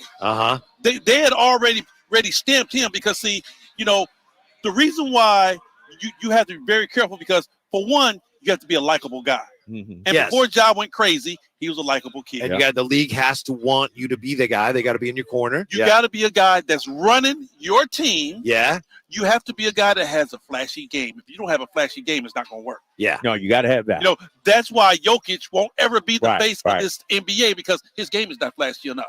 Luka maybe, but Jokic never. Yeah. And then you have to look for who you play for, and that's what shoots Jason Tatum through the roof. Yeah. The dude plays for the Boston Celtics. That's what I'm saying. If he gets it done in Boston, win a title, Finals MVP. Come on, man. He's already a likable dude. You know what? Yeah. But if they win and he's not the Finals MVP, that hurts his case. I'll tell you what. He's got another obstacle in front of him besides just winning a championship. What? It is his teammate, Jaylen Brown. Ooh. Because, see, Jaylen Brown outplayed him in the playoffs. Yeah. And everybody knows that. Yeah. How about tonight? Are we going to see the Kings start to play with some kind of consistency, or am I expecting too much? I'm looking at my basketball team, and I'm really worried. Ooh. And I'm gonna tell you why. We had too many oopsies in the first three quarters. They add up, don't they? Yes, they do. You know, we kept saying flush it, forget about it. You look at what's going on now. The West is so tight that you're going to go back to those oopsies and be like, oh, damn. You know, you're not going to be able to look at them and say, well, you know what? If we would have got those, you're going to look at those and be like, ooh, that dropped us out of 6, and now we're in 9. Because if this basketball team, and this is just me speaking, this is just my observation, this is just how Henry Turner feels. If this basketball team finishes anywhere under 6, it's been a bad year. Really? If they get out? What if they advance? Get out of it? I'm not trying to hear a play in. I'm not trying to hear play in because you know what? You know what scares me about a play in? Well, it's very scary. It's a lot that's scary about you can playing. have one bad game and you're done. Yeah.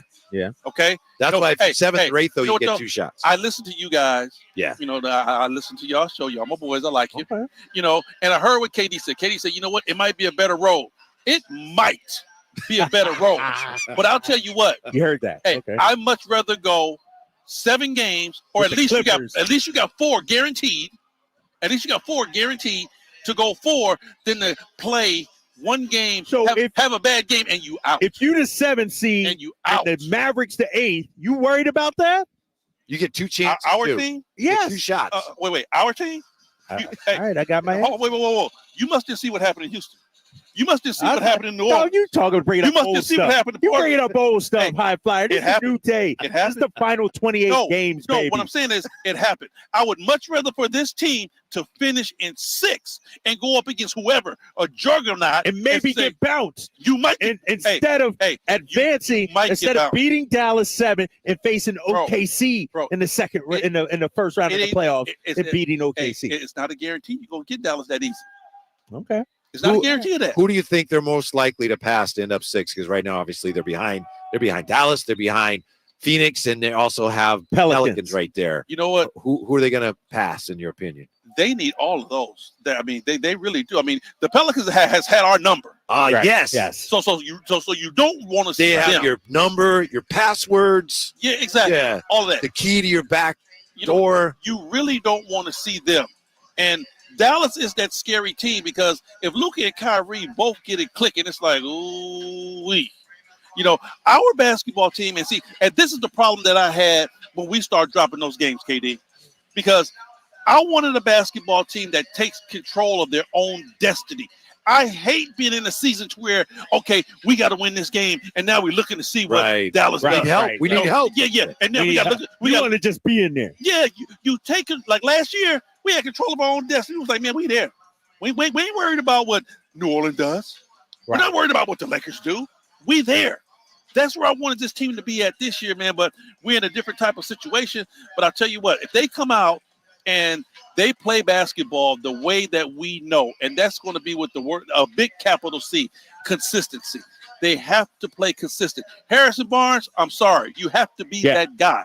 Kevin Huerter, you better be that guy. Keegan, we need more from you. Yes. Keegan, we need more from you than just some defense. Trey Lyles, you're going to have to be last year Trey Lyles-like. You know, we're going to need all that. Malik Monk, we need you. De'Aaron Fox and Sabonis, keep doing what you're doing, but you're going to have to be consistent at how you do it. High Flyer with us, the great Henry Turner. He coming in fired up. Yeah. I love it. He's rested and ready after the break. No, I want this team to do it. I really do. Because, see, you know, KD, you've been here for a little while, but you ain't been here for the whole run. You know, I want this team to get their respect. And that's been a huge part of Sacramento. You don't have the respect. The reason why you don't get an all-star game is because you don't have the respect. They can throw out all the other stuff they want to. I'm like, you mean to tell me Indiana got everything that they have and we don't? Right. Don't give me that. You know, they don't give us our respect. We got 2 all-stars on our team. They don't give us the respect. So how do you earn respect, High Flyer? Win. By getting bounced by the Clippers in the first round? No, you have to take your respect. You know what? Okay, so check this out. So you mean to tell me if you go into the play-in and you make it past Dallas, you go to the first round and you still lose, that's better? But I think they have a better chance against Oklahoma City than you do than the Clippers. You must ain't looked at the standings lately. Yeah. OKC is still darn. They still from a family program, so I can't use the language I want to use. But standings be darned, because when you look at it, I think it's a better matchup Look at what the Lakers did. The Lakers last year came in and smacked up Ja Morant and the Grizzlies. And then they had the Warriors, who they had a better match, and they advanced. That's what I'm talking about with the Kings. And I'm with you with the Clippers worry me, bro. Didn't you do this game in Oklahoma City? If our Didn't team, you do that game? That was one game, man. I did the other two earlier as well, that we beat them. I'm just saying, you and I are both saying the same thing. If our team is playing consistent, I'll take that role. Yep. If our team is playing consistent basketball, okay, I'll take that role. But we haven't seen that yet. That's what you're talking about. If our Based team on what we see, if our team is playing up and down like they've been playing, brother, put me in that 6th spot and I'll deal with whatever I got to deal with. How can any NBA team be consistent when they can't guard people? You know what? Defense in today's league, man, it's just really is nil. It really is. But relatively, there are some teams that play it better than others, and the Kings do not. It's some teams that play an inkling of a defense, Whitey, but more so nowadays, man, it's all about, can you outscore me? Do I have enough firepower? How many times have we talked about all these basketball teams? He just got off of L.A. Ooh, the firepower that they have. That's the reason why they're winning. That's the reason why they're winning. I didn't think you sounded like that. I didn't say, ooh, the firepower. I'm just saying, he riding L.A. hard, and I'm with him.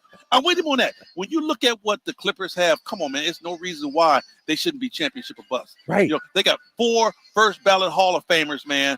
And then, you look at some of those players that's coming off the bench, they got a deep bench. Right. Okay, so Monty says, hey, our defense is better. We need to be better offensively like last year. Exactly. Mike Brown says, we are not going to go far in the playoffs if we're not better defensively. So you think Monty's right? No, you're not going to make it to the playoffs if you don't get better offensively. Okay, you're not going to make it to the playoffs to show how good you are defensively if you don't pick it up on the offensive side. Okay, because the Kings were killing everybody last year. Offensively, was killing, smoking the league. Yep, that's the reason why they were winning. But now, everybody's catching up. Everybody's starting to score. Now the Kings are just an average or a good offensive team. They're not a juggernaut. They're a good offensive team, and their defense is a little bit better. That's why we're right here in the middle in the fuss with everybody else. If the Sacramento Kings were playing offense the same way they did last year, we would probably still be in that 3rd, 4th, 5th place right now. Mike Brown says if we made free throws, we'd be close to what we were last year. Oh, we don't even talk about that. Yeah. You know what? That's a molehill that really should have been knocking down a long time ago. Yeah. That's got to be between the ears. You don't win basketball games, period. I'm sorry. You don't. Not knocking down free throws is almost as asinine to me as not being able to rebound the basketball. If you can't rebound, I don't care how potent your offensive transition game is. Yeah, it doesn't matter. Yeah. So what's the problem then, High Flyer? Concentration, bro. And HB talked about, we said earlier, he said effort, but we thought it was focus. No, concentration, focus, same thing. Yeah. Same thing. KD, we've been shooting free throws the exact same way for 30 years. Every one of those guys right now, and I can do this right now to this day. You put me on that free throw line, I can close my eyes and make 4 out of 10. And still knock them down. I can close my eyes and make 4 out of 10 because I go through that repetition that I've been doing for the last 30 years, and it's repetitiveness, but you have to concentrate. You have to concentrate, bro. You just can't walk to the line and say, okay, I'm about to throw this up there. If it goes, it goes. It don't. You can't go up there thinking, I got to get this over with. No. Yeah. Right. You got to hit it. Besides, well, to me, a free throw is the easiest shot in the game because even a layup, you got somebody swinging and pulling on some defense on you. There you go. It's just you and the rim. You mean to tell me you're a professional player? You make millions of dollars a year. You can't at least shoot 70? I mean, I'm more so 80, but you can't shoot 70%. So are we all agreeing here that if the Kings are going to get better in the second half, if they get better offensively, more consistent offensively, that is the best path? Let me tell you this. Is that what you think, Kyle? Yeah, I think so. I think, because they have more growth potential, I think, offensively.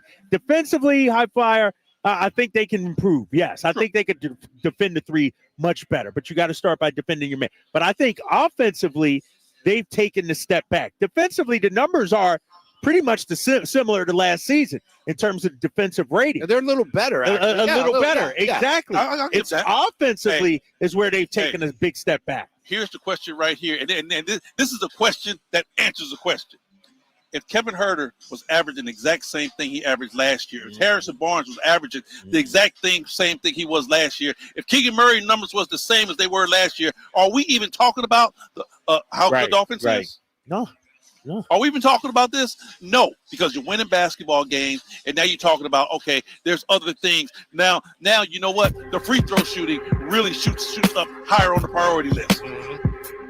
You know, we're not playing the exact same offensively as we was last year. That's just it. That's our problem. Just missing shots? Huh? Or just missing shots? We're missing shots. Not getting out running as much? You know what, though? I'll tell you what I will put a lot on. Pace.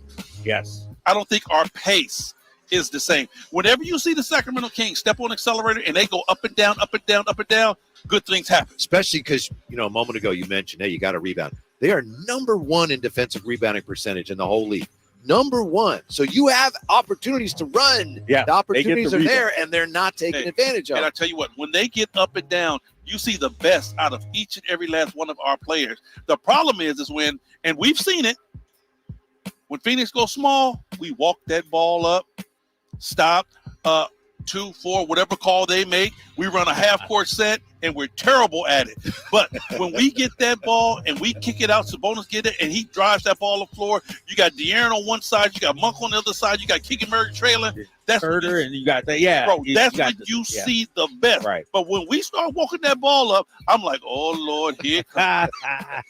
Drapes, have a great call All right, tonight. guys. Thank you. High Flyer, Let's get thank you. this. Yeah. Stick around for more of the High Flyer because game night is next from the Golden One Center. Getting ready for the Kings and the Spurs on Sactown Sports.